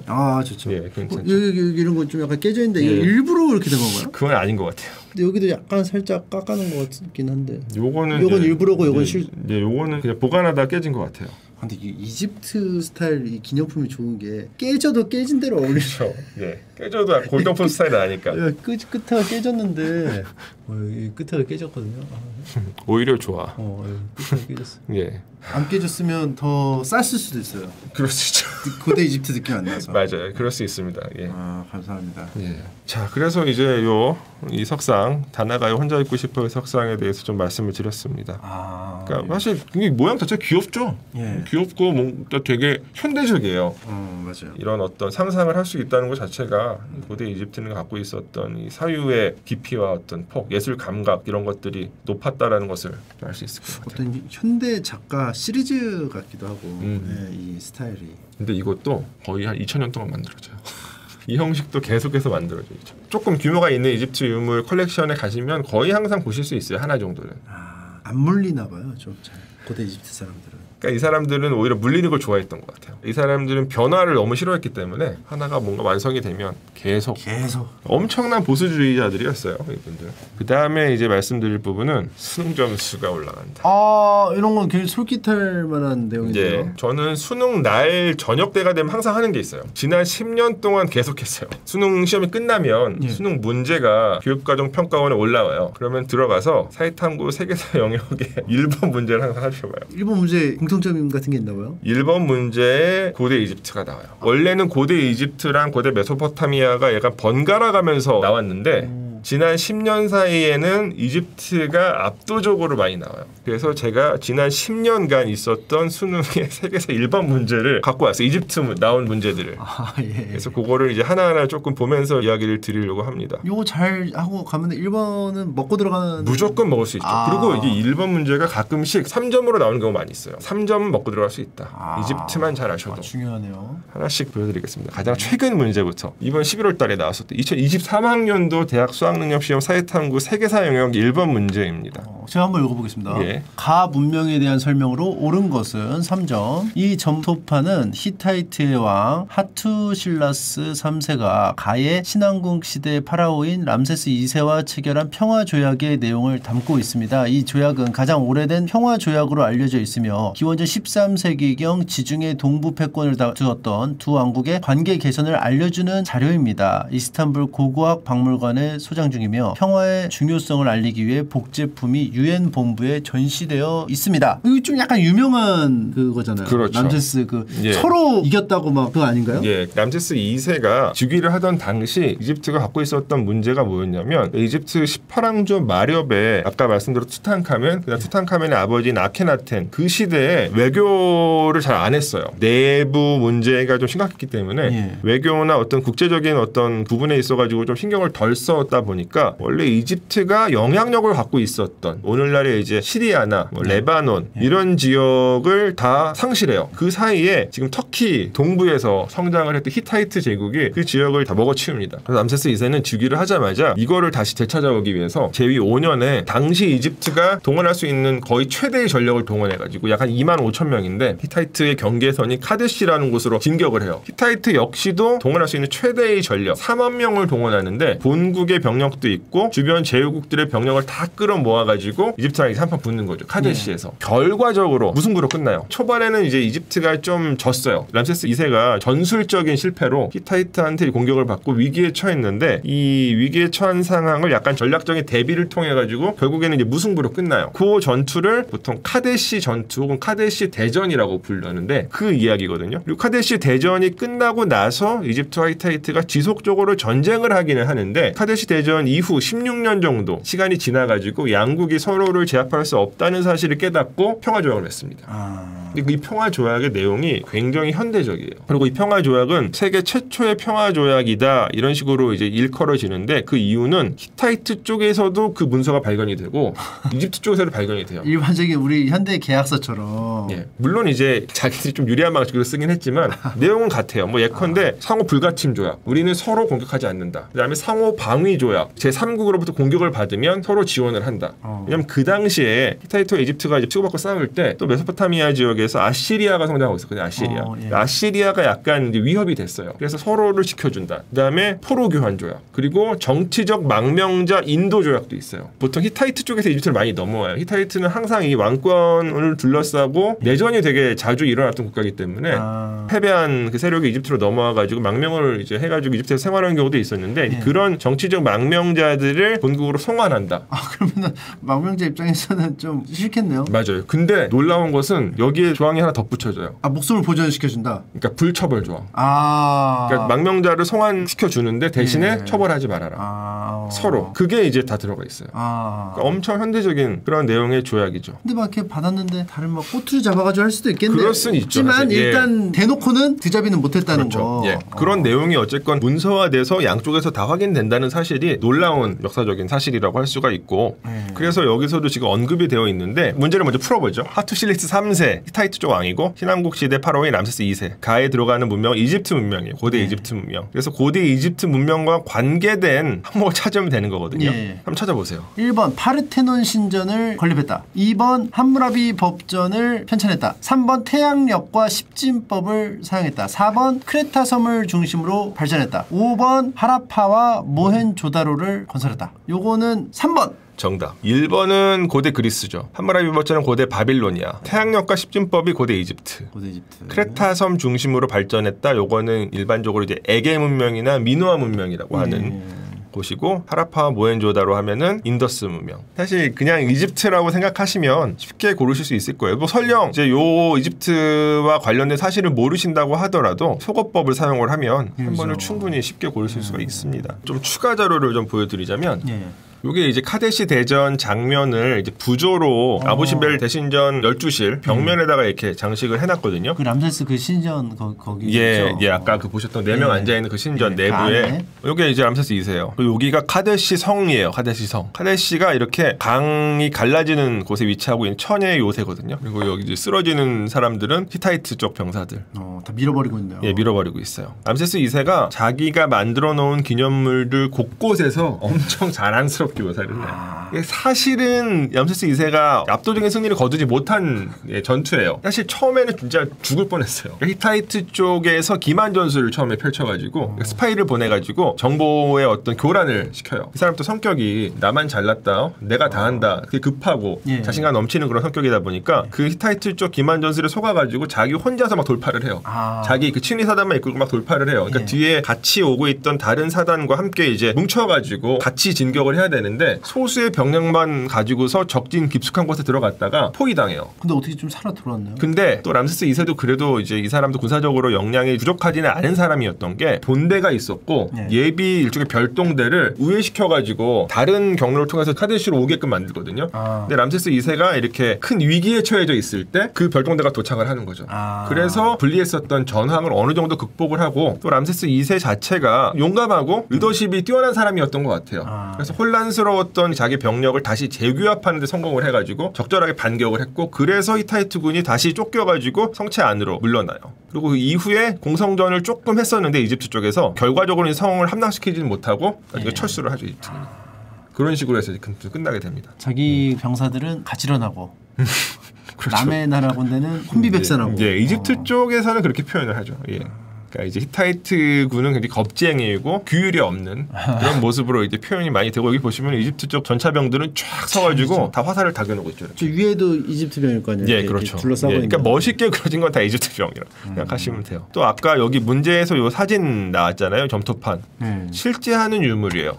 튀르키예의 이스탄불 국악박물관에서 실제로 소장하고 되게 조그만해요. 한 요만해요. 한 크기가 한 되게 자그마한 점토판인데 실제 이제 평화조약문이 쓰여져 있는 그런 점토판이다. 여기 근데 길이는 모르는 거죠. 이게 더 떨어져 있을 수도 있는 거죠. 그렇죠. 이게 왜냐하면 이게 중간이 모르니까. 예. 근데 일반적인 어떤 점토판의 크기를 약간 감안해가지고 저런 식으로 배치를 시켜놓은 것 같아요. 주로 쓰던 어떤 포맷 양식이 있어서 거기에 한번 대보면 한 이 정도다 이렇게. 아까 이제 문제에서도 나왔었는데 세계 최초의 평화조약문이다라는 인식이 널리 퍼져 있다 보니까 이 점토판을 크게 만들어서 유엔 본부에다가 기증을 해요. 뉴욕에 있는 유엔 본부에 가면은 벽면에 부착되어 있는 저 커다란 점토판의 모형을 볼 수 있다고 합니다. 저도 직접 본 적은 없지만 유엔 자체가 세계 평화를 위해서 이제 만들어진 기구이다 보니까 애초부터 그렇게 되어 있습니다. 의미가 있네요. 예. 이집트 문제가 10년 동안에 한 7번 정도가 나오는데 2022년도에 또 나왔어요. 저는 사실 이 문제를 보고 굉장히 놀랐어요. 출제자분이 누군지 좀 궁금해요. 어떻게 출제했는지. 왜냐하면 쇼베키샤프 2세라고 하는 이 파라오는 진짜로 유명하지 않은 파라오예요. 그리고 이 유물도 이집트의 전형적인 유물이라고는 할 수 없는 유물인데 언급이 된 것 자체가 어떻게 이거를 찾아가지고 이렇게 문제를 내셨지? 라고 이제 처음 문제를 봤을 때 그런 생각이 들었어요. 물론 여기 내용 자체는 뭐 쇼베켐샤프 2세 무덤에서 나온 풍뎅이 모양의 장식물입니다. 가의 사람들은 풍뎅이가 재생과 부활을 상징한다고 여겨 미라를 매장할 때 사자에서와 함께 이러한 유물들을 넣었습니다. 라고 되어 있어요.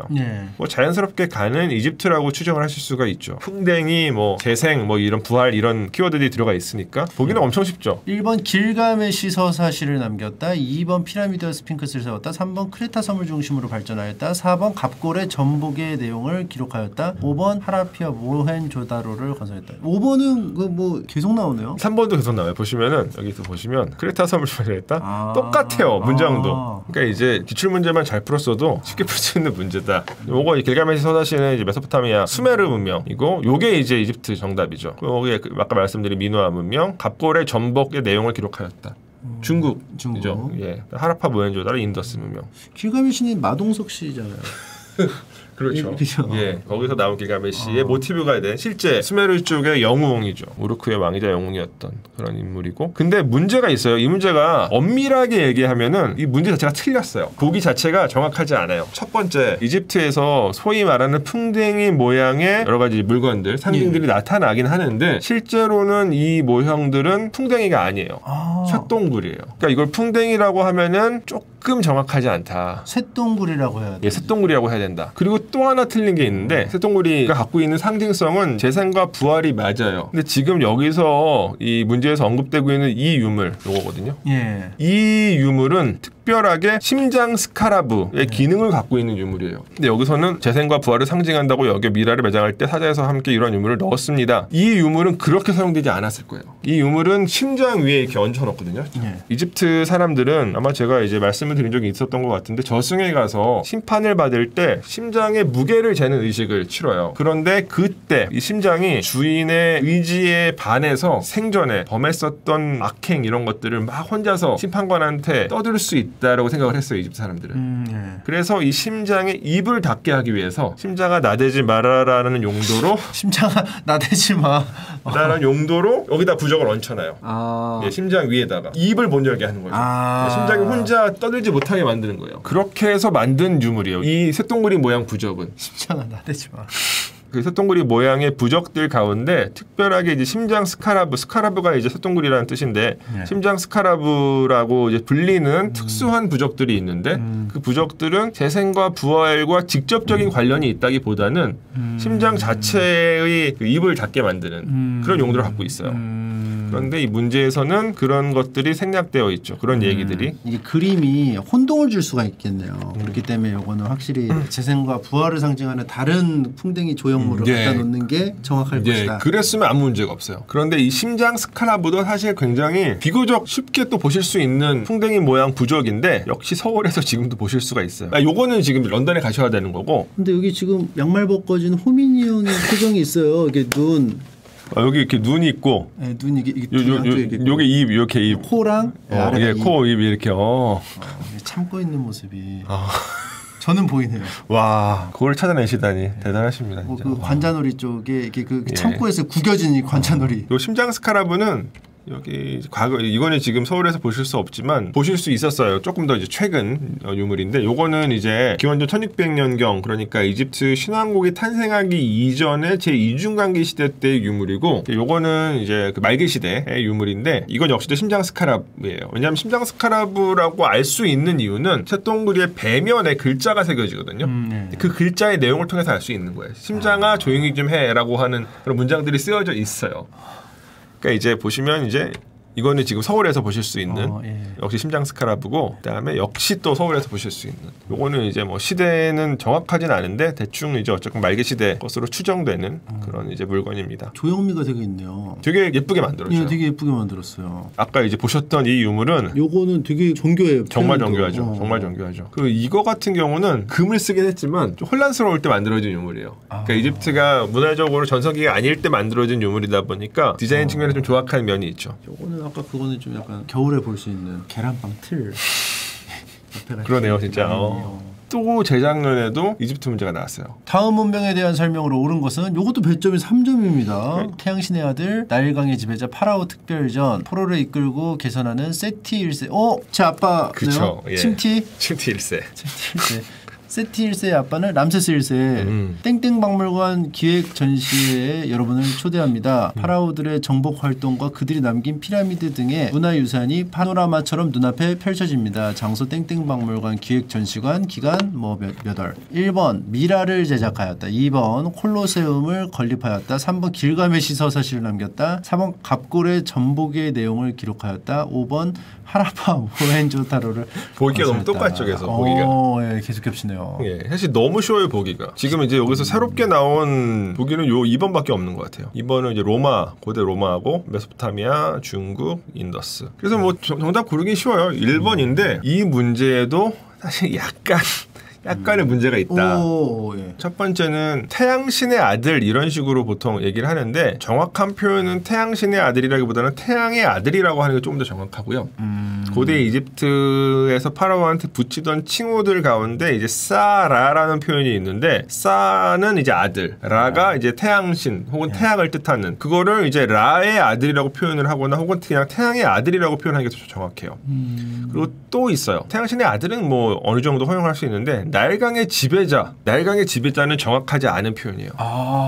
나일강의 지배자. 예, 이집트의 파라오들은 나일강의 지배자라고 부르지 않아요. 이집트 사람들이 한 번도 써본 적이 없는 표현이고요. 나일강은 이집트에만 있는 것도 아니고 이집트 훨씬 남쪽으로까지 길게 이어지는 강이기 때문에 나일강의 지배자라는 표현을 쓰지 않고 여기에 무엇인가 지배자라는 표현을 넣고 싶었다면은 두 땅의 지배자라는 표현을 넣어야 돼요. 두 땅의 주인, 두 땅의 지배자. 두 땅이라는 것은 이집트 사람들이 항상 구분해서 인식했었던 상하 이집트, 하이 이집트를 뜻합니다. 고대 이집트어로는 이제 네부 타위라고 하는데 네부는 주인이라는 뜻이고 타 위에서 이제 타는 땅이라는 뜻이고 고대 이집트어에는 이제 쌍수형 어미라는 게 있는데 무엇인가 쌍으로 존재하는 것 뒤에다가 붙이는 그게 이제 위거든요. 그래서 타 위라고 하면은 두 개의 땅이라는 뜻이죠.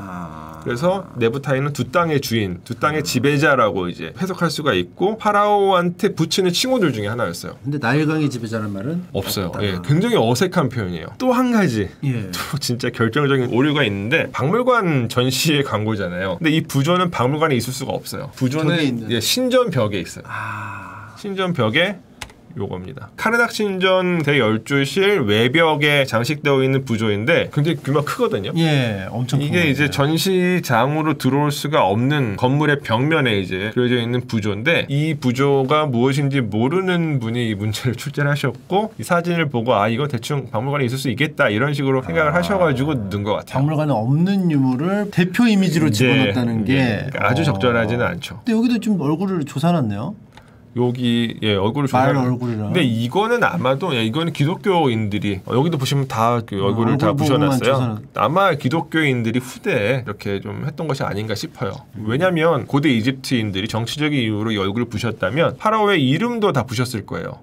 근데 파라오의 이름은 전혀 부수지 않고 얼굴만 부셔놨습니다. 그리고 이제 이 장면 역시 파라오를 이야기할 때 대표격으로 사용되는 장면은 아니에요. 대표격으로 사용되는 장면은 오히려 파라오가 저 전차 위에서 이렇게 활을 겨누고 있는 장면이거든요. 근데 이 장면은 파라오가 전투에 나갔다가 포로들을 이끌고 개선하는 장면이거든요. 아주 전형적인 장면은 아니에요. 근데 또 한 가지 의미가 있다라고 한다면 이 개선식 장면이 표준화돼가지고 나타나기 시작한 게 세티 1세 시대 때부터요. 그래서 무엇인가 세티 1세를 이야기할 때 사용될 수 있는 대표적인 이미지로는 적합한데 파라오 자체를 상징하는 이미지로서는 아주 적합하지는 않을 수 있다. 여기 이제 보시면은 아마 요거는 이집트의 서쪽에 있는 리비아인들일 거예요. 리비아인들을 왕창 잡아가지고 포로로 데리고 오고 있는 그런 장면이라 다 묶여 있어요. 보시면 이렇게 다. 이 시대는 진짜 생존 자체가 진짜 너무 힘들었어요. 뭐만 잡혀가서. 그러니까 이집트 땅에 태어났으면은 좀 좋았을 것 같아요. 이 당시 기준으로 강했으니까. 강하고 먹고 살기 좋고 사실 고대 이집트 문명이 이렇게 어떤 표현력이나 이런 게 뛰어날 수밖에 없었던 이유는 그냥 저것만 하는 사람들이 있었기 때문이거든요. 전문 장인들이 있었기 때문인데 전문 장인이 있으려면 한 집단의 인구 전체가 식량 생산에 종사하지 않아도 돼야 되거든요. 내가 식량 생산을 하지 않아도 나는 딴 일해서 먹고 살 수 있어가 돼야 되는 건데 대부분의 고대 문명권들은 사실 그 조건을 충족시키지는 못했죠. 생산하기에도 버거웠는데 먹고 살기도 힘든데 이집트는 먹고 살기가 쉬우니까 그냥 여유가 있으니까 저것만 하는 사람들이 생기는 거죠. 보시면 여기 이제 활도 다 표현이 되어 있고요. 정교하고 아름답게 장식이 되어 있습니다. 2020년도에 또 나와요. 다음 유물을 남긴 고대 문명에 대한 설명으로 옳은 것은 투탕카멘 무덤 속 나무 상자가 딱 있고 투탕카멘의 무덤에서 발굴된 채색 나무 상자로 군사를 거느린 파라오가 전차를 타고 누비아인을 공격하는 모습 등이 그려져 있다. 그리고 완전한 신, 라와 같은 자, 적에게 활을 쏘는 자 등 상형 문자로 적혀 있다. 이렇게 했네요. 투탕카멘 하면은 그냥 무조건 이집트죠. 그러니까 내용은 안 읽으셔도 상관없어요. 그냥 이집트, 투탕카멘 하면 이집트 문명, 이집트 문명을 찾자 무엇일까? 4개 그대로 나오는 거 있네요. 4개. 그렇죠. 길가메시, 파르테논, 하라파, 갑골문자. 사자에서는 이집트에서 신왕국 시대 때 등장한 장례 풍습이라고 할 수 있는데 이제 시신을 매장을 할 때 여러 가지 주문이 적혀 있는 파피루스를 같이 시신이랑 이제 묻어요. 그 파피루스에는 죽은 사람이 죽고 나서 통과해야 되는 어떤 그 시험의 과정을 잘 통과할 수 있게끔 도와주는 기도문 같은 일종의 매뉴얼이에요. 사실 잘 통과할 수 있게 도와주는 매뉴얼을 같이 넣었다. 이렇게 생각을 하시면 됩니다. 답은 1번. 1번. 3점이네요. 근데 여기 이 문제는 특별하게 지적할 내용이 별로 없어요. 특히 여기 뭐 완전한 신 이런 거 실제로 파라오한테 붙이는 칭호거든요. 네체르 네페르라고 하는 칭호, 그다음에 라 같은 자, 미라 같은 표현들이 이제 붙여주고 적에게 활을 쏘는 자는 저는 이건 잘 모르겠어요. 제가 그러니까 이런 표현들 실제로 사용되는 표현이고 저는 이 문제는 굉장히 마음에 들었습니다. 라와 같은 자 미라가 그 미라가 미라예요? 그거 아니 다른 거고. 동음미어예요? 동음미어고 여기서 이제 미라는 고대 이집트어고 미는 전치사예요. 누구누구와 같은 누구누구처럼 뒤에 이제 태양신 라 이름이 붙는 거죠. 그래서 태양신 라와 같은 태양신 라처럼 이런 식의 이제 관용어가 파라오 칭호 뒤에 붙거든요. 이제 그런 내용들이 여기 들어가 있어요. like 여기 누가 말씀하신 게 영어로 like예요. like 라라고 상관없고 우리가 알고 있는 미라랑은 상관없고 우리가 보통 쓰는 그 미라는 제가 알기로는 이게 미라가 포르투갈어예요. 포르투갈어가 아마도 일본어로 들어갔다가 그게 한국어로 전해져 가지고 이제 미라라는 표현이 한국에서도 이제 그 이집트 미라를 지칭할 때 사용되는데 영어로는 이제 머미라고 보통 머미. 멍미. 그러니까 이제 영어권과는 좀 어원이 다른 그런 표현이 한국에 들어와 가지고 한국어로 굳어진 것 같습니다. 알겠습니다. 여기 사진에 등장하고 있는 이 유물 정말 예뻐요. 제가 또 사진을 넣었는데 이렇게 생겼습니다.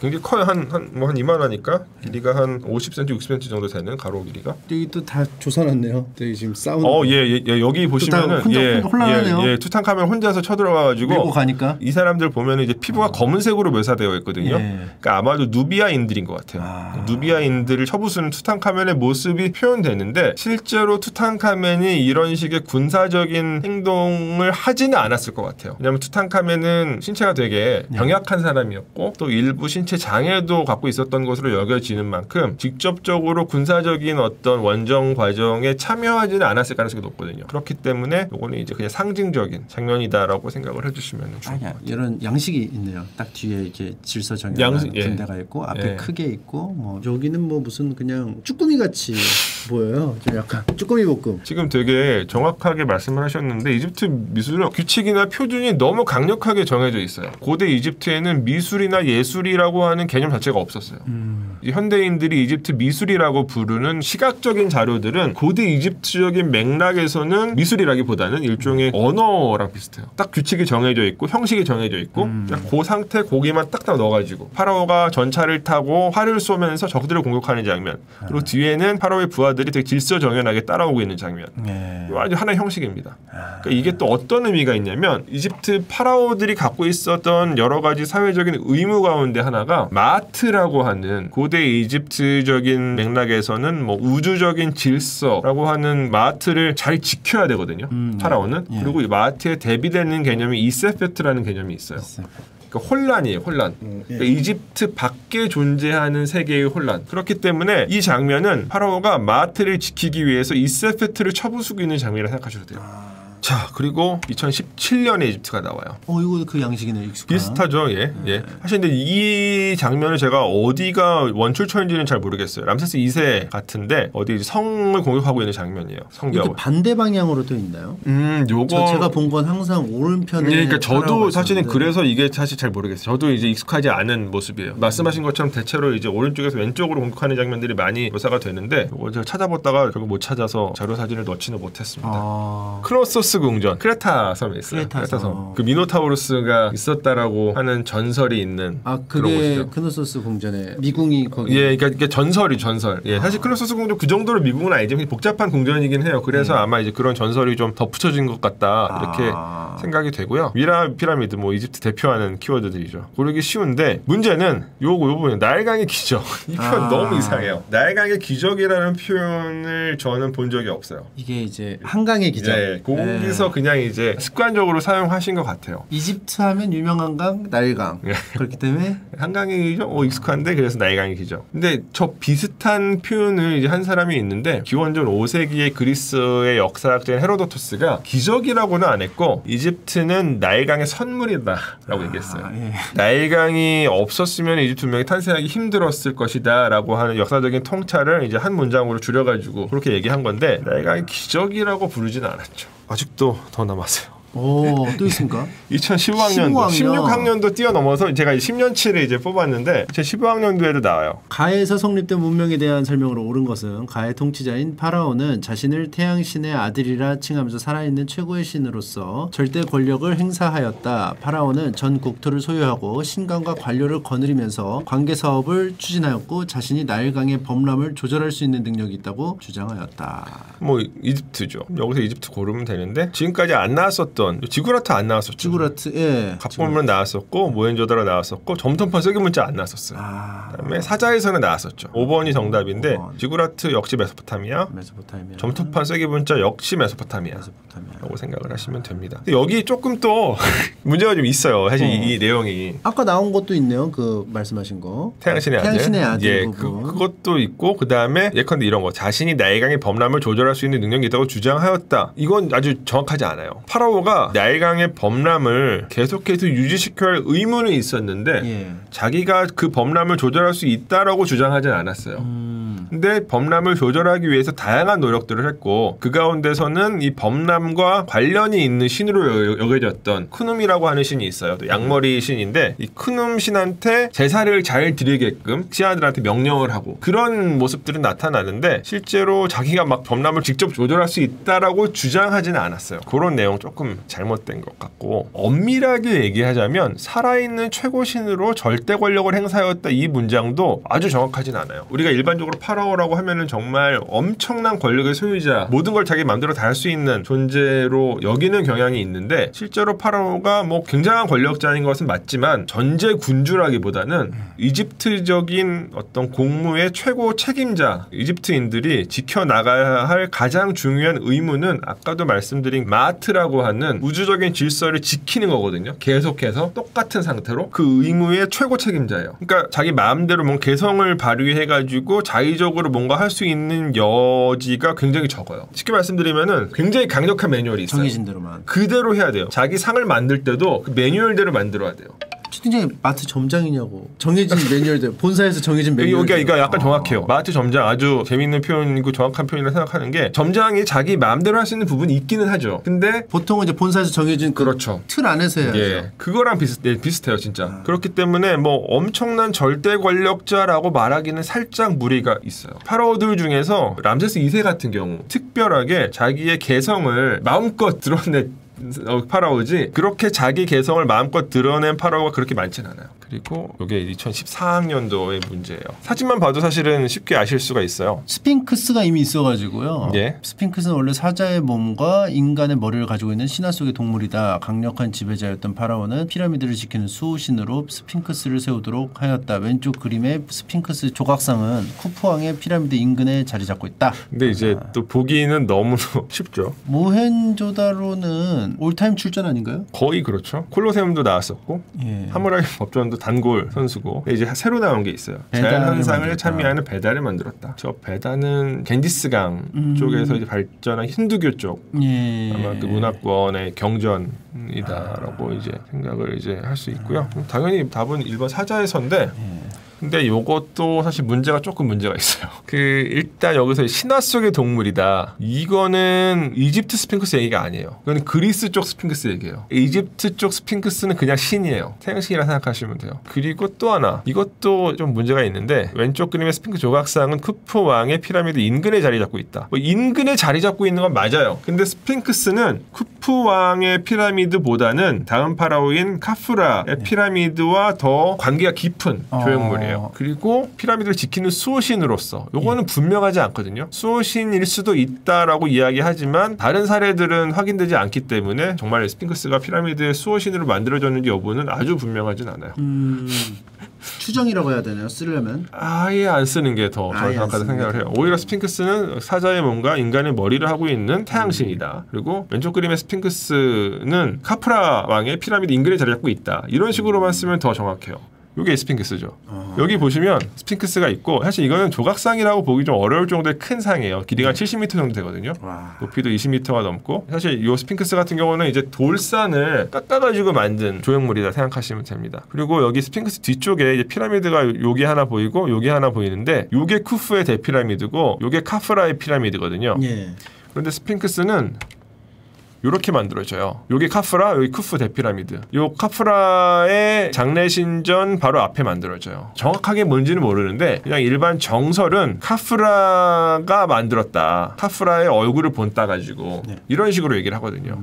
그런데 갑자기 문제에서는 쿠프 물론 이제 그 옆에 있죠. 있긴 있죠. 하지만 실제로 이 스핑크스는 쿠프랑 관계가 없거든요. 그 문장으로 보면은 쿠프랑 관련이 있는 것처럼 보이니까 오해를 그렇죠. 없애기 위해서는 인근에 있는 거는 맞지만 카프라로 쓰는 게 더 적절하다. 그리고 이게 각도가 아까 그 각도로 보면은 쿠프왕하고 되게 가까워 보이는 그 사진 그게 있어요. 그러니까 여기 이제 보이시면 사람들이 있는데 여기가 이렇게 카프라 피라미드의 의뢰용 도로인데 이 의뢰용 도로 바로 옆에 붙어 있어요. 그래서 보통 스핑크스를 보러 가실 때는 요 길로 올라가셔가지고 스핑크스를 보십니다. 이 사진도 거기서 찍은 거예요. 저쪽 집 그건데. 예. 그 옛날에 그 산에 갔는데 새가 붙어 있었어. 아세요 그 사건? 뭐 어떤 도인처럼 생긴 아저씨가 새를 이렇게 어깨에 딱 달고 막 가길래 너무 신기해서 그 새 어떻게 이렇게 어깨에 매달고 다니는 거냐고 물어보니까 깜짝이야. 자기 새가 아닌데. 그렇죠, 그렇죠. 예. 이게 사실 크푸랑 관계 없는데 일반적인 정설에 따르면 크푸 피라미드 세울 때는 얘 없었어요. 요거 만들 때 같이 만든 거지. 그런 겁니다. 예, 그런 이제 디테일한 좀 문제들이 좀 있다. 이집트 문제 많이 나오는 건 좋아요. 항상 수능날이 되면 저 설레이거든요. 오늘은 어떤 이집트 문제가 나올까? 전 이런 생각도 해봅니다. 메소포타미아 문명 연구하시는 분이 또 계실 거거든요. 예, 그렇죠. 그분은 서운하겠어요. 그렇죠. 일본 문제에 사수하고 싶은데 메소포타미아보다는 이집트죠. 더 매력적이고 제 개인적인 생각이지만 예. 근데 그게 약간 어느 정도 증명이 되는 게 대중문화에서 더 많이 다뤄지는 소재는 이집트 쪽이다 라고 이제 말씀드릴 수가 있겠고 그 이유는 이집트 쪽의 어떤 산물들이 조금 더 직관적인 것 같아요. 메소포타미아 쪽은 예컨대 글씨도 이집트 쪽은 글씨를 읽으시니 못해도 모양이 약간 보이잖아요. 메소포타미아 쪽은 쐐기 문자, 서령 문자이기 때문에 글자만 보면 그냥 글자 때문에 그런 측면들도 있고 그리고 남겨져 있는 피라미드 같은 보존 상태가 좋은 거대한 유적지, 거대한 조성물들도 이집트 쪽에 더 많이 남겨져 있기 때문에 아무래도 이제 이집트가 조금 더 대중적으로 어필하게 되는 것이 아닌가. 제가 세계사 배울 때는 메소포타미아 문명에서는 치고받고가 많아요. 맞아요. 그것도 있어요. 그러니까 이집트는 지리적으로 상대적으로 고립이 돼 있어요. 그래서 굉장히 늦은 시기까지 이집트는 그냥 그 문화권 자체가 단일한 문화권으로 존재할 수가 있었고 메소포타미아 같은 경우는 되게 사방이 뚫려 있거든요. 그러니까 지속적으로 민족이나 정치체의 교체가 일어나요. 예를 들자면은 이제 가장 먼저 문명을 일궈냈던 수메르인들이 있었고 그 다음에 이제 아카드인들이 들어오고 바빌로니아인들이 들어오고 아시리아인들이 들어오고 페르시아인들이 들어오고 히타이트도 약간 관여하고 그 다음에 이제 미탄니. 그러니까 이런 식으로 계속해서 이 지역을 지배하고 있던 민족들이 교체가 일어나는데 이집트 쪽은 그 정도의 교체는 일어나지 않죠. 그리고 언어도 계속 바뀌어요. 메소포타미아는. 그러니까 이제 이집트는 굉장히 안정적이었고 메소포타미아는 그렇게 안정적이진 않았다. 이제 그런 측면도 있죠. 그리고 지금도 메소포타미아 대표적으로 이라크 같은 곳은 여행 가시기가 불가능하거든요. 이라크는. 근데 이집트는 비교적 쉽게 여행하실 수 있고 그런 차이도 또 계속 있는 것 같아요. 알겠습니다. 물론 메소포타미아에도 저도 관심도 많이 있고 조금씩은 공부를 하고 있지만 연구하시다 보면 뗄 수는 없을 것 같아요. 왜냐하면 이 교류나 뭐 이런 것도 있을 수도 있고 하면. 그래서 이집트 쪽에 전공하시는 분들 가운데 이제 메소포타미아 쪽 지역과의 관계 같은 것들을 전공으로 하고 계시는 분들은 메소포타미아 쪽 공부도 많이 하시고 또 그쪽 언어도 다 이제 어느 정도 익히십니다. 바다민족 여쭤보신 분이 있는데 이거는 엄청 얘기 길어요. 사실 이 바다민족은 정체를 정확히 알 수는 없어요. 기원전 한 12세기 정도가 되면 어디선가 흘러들어온 일종의 해적 집단이 지중해 동부를 떠돌아다니면서 당시까지 발전하고 있었던 청동기 문명권을 다 무너뜨려요. 뭐 예컨대 미케네 문명, 히타이트 문명, 그다음에 이제 페니키아 지역에 있었던 여러 도시 국가들 되게 큰 타격을 입게 되고 미케네는 완전히 망하고 히타이트도 망하고 그런데 이집트만 유일하게 막아내요. 바다민족이 쳐들어오는 거를. 근데 이 바다민족은 뭐 여전히 의견이 분분한데 뭐 어떤 연구자들은 지중해 중부 지역 그러니까 지금 이탈리아 반도 서쪽에 있는 뭐 샤르데니아나 코르시카 이런 섬에서 출발한 집단일 것이다. 또 어떤 연구자들은 그리스 북쪽에서 남하한 인구 집단일 것이다. 이런 식으로 얘기들을 하는데 제 생각에는 그냥 다 섞인 것 같아요. 그러니까 이 당시가 약간 기후 변화가 일어나던 시기예요. 오늘날처럼. 그러다 보니까 각 지역에서 오랫동안 유지되어 오던 생태계 시스템이 약간 교란이 되고 식량이 부족해지게 되거든요. 그래서 굉장히 많은 인구 집단들이 약간 난민화돼가지고 바다 지역을 이렇게 떠돌아다니게 돼요. 이 사람들이 이제 난민이고 먹고 살기 힘들다 보니까 보통 사람들이 먹고 살기 힘들어지면은 굉장히 높은 수준의 전투력을 발휘하게 되거든요. 생존 문제이기 때문에. 그래서 여기저기 쳐들어가가지고 다 털고 그런 상황들이 이제 발생을 했던 것 같아요. 근데 그 뭐 미케네도 뭐 멸망시키고 히타이트도 멸망시키고 하면서 떠드는데 많이 먹었나 봐요. 그렇죠.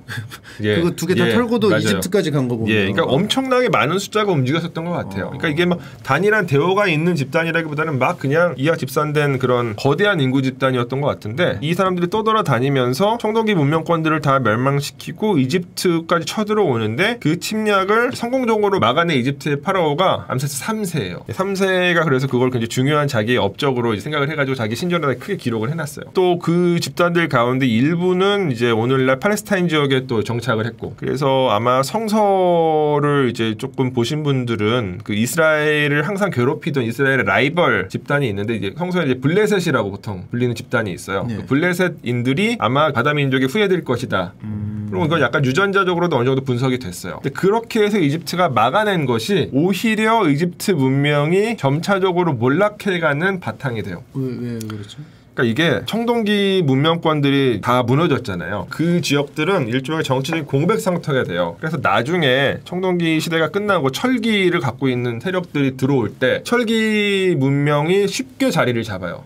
기존의 기득권 세력이 없으니까. 근데 이집트는 청동기로도 잘했어요. 청동기로도 잘 막아냈어요. 게다가 이 사람들은 그냥 자기들이 원래 하던 거 계속 하는 거 좋아하거든요. 그러니까 우리 청동기로도 잘해. 철기가 들어와도 철기를 다 수용하지 않아요. 그렇게 해서 이제 시간이 흐르다 보니까 저쪽 지역은 다 철기로 이제 업데이트가 되고 철기로 이제 테크를 올리게 되는데 이집트는 계속 청동기인 거죠. 그러니까 나중에 되면 예컨대 이제 아시리아 같은 경우 이제 기원전 한 7세기 정도에 이집트로 쳐들어오는데 이 아시리아는 당시 이미 완벽하게 철기로 다 무장한 세력이에요. 모든 병장기들이 다 철기로 전환되어 있었는데 이집트는 여전히 청동기 무기를 써요. 당연히 철기가 이기거든요. 이집트가 더 이상 당해내지 못하는 거예요. 그래서 결국에는 이집트가 이제 아시리아한테도 패배하고 아시리아는 정복당하고 나중에 페르시아한테도 똑같이 정복당하고 이집트 문명은 거의 끝까지 청동기 문명으로만 존재해요. 철기를 쓰기는 썼지만 모든 걸 다 철기로 전환시키진 않았던 거예요. 주류가 되진 않았던. 네. 그래서 이제 이집트는 이제 보수성을 유지하다가 이제 망했다 이렇게 말씀드릴 수가 있는데 근데 또 생각해 보면 막아는 대로 1000년이 걸려요. 막아서 1000년 갔으면 뭐 그렇게 억울할 것 같지는 않아요. 그러니까 뭐 이집트 문명이 왜 몰락했는가를 얘기하는 거는 저는 약간 무의미하다고 생각을 해요. 그냥 오래됐으니까 사라져간 거죠. 이집트가 철기 테크를 빠르게 탔다면 역사가 달라졌을까요? 라는 질문이 있는데 그러면은 뭐 아시리아한테 이집트가 지지 않았을 거고 뭐 이집트는 경제적으로는 거의 뭐 중세시대까지도 풍요로운 곳이었으니까 메소포타미아 국가들한테 이제 이집트가 패배하지 않았을 거고 그러면은 로마가 막 또 이렇게 왔었잖아요. 그러면 이제 로마랑 한판 뜰 수 있지 않았을까 싶어요. 그러니까 왜냐면 이제 로마가 이제 성장을 했을 때 이집트는 이미 그냥 쪼그라든 상태였거든요. 이집트는 더 이상 힘을 발휘하지 못하던 상태였기 때문에 풀 컨디션 이집트였다면은 로마가 이제 그러니까 로마가 저쪽 서주중해를 먹고 이집트가 동주중해를 먹지 않았을까? 그러면 아까 그 벽화 쭈꾸미 같이 이렇게 막 돼 있는 거 막 로마 그럴 수 있죠. 야, 그렇죠. 투구랑 막 사각방패 있는데 막 다 쭉 그림을 또 그런 그림도 이제 나왔을 수 있을 것 같아요. 로마와 이집트, 그러니까 풀 컨디션 이집트와 로마, 굉장히 역사 대체물 주요한 소재가 될 수 있을 것 같은데 가정은 없다고 하지만 역사에 대한 가정만큼 재미있는 거는 없는 것 같아요. 오늘은 뭐 이렇게 마무리를 여기까지 할까요? 하실까요? 사실 제가 이제 이게 원래 오늘 제가 드리려고 했던 주요한 그 내용인데 여기까지 그러면 혹시 근데 이게 좀 길 것 같아요. 길 것 같아요. 미라를 왜 어떻게 만들었나를 좀 말씀을 드리려고 하는데 파워포인트 상으로 제가 말씀드린 게 지금 75페이지까지 인데 이 미라만 해도 지금까지 한 것만큼 더 해야지 미라 이야기를 끝낼 수 있을 것 같아요. 그럼 2시간 40분을 더 하셔야 되기 때문에 끊는 게 다음 기회에 또 불러주시면 그때 또 미라 말씀을 이제 드리도록 하겠습니다. 미라는 왜 만들고 어떻게 만들었는가 이것도 굉장히 궁금하거든요. 그렇죠. 다음에 시간이 또 되면은 그때 또 한번 또 들어보도록 하겠습니다. 야, 근데 진짜 이집트를 정말 모티브로 한 맵이 되게 많네요. 여기 보시면 이집트는 맵으로 나오잖아요. 메소포타미아 이런 건 안 나와요. 인더스 이런 거 안 나오고. 그러니까 이게 차이예요. 이게 약간 이제 대중성의 차이. 이집트는 그냥 딱 떠올려서 딱 하는데 메소포타미아는 사실 그러니까 문명도 많으니까. 그러니까 이미지가 또 딱 안 떠오르시잖아요. 그러니까 메소포타미아 문명 했을 때 딱 떠오르는 이미지. 잘 없어요. 그렇죠. 아무튼 고맙습니다. 고맙습니다. 여러분들 안녕. 안녕.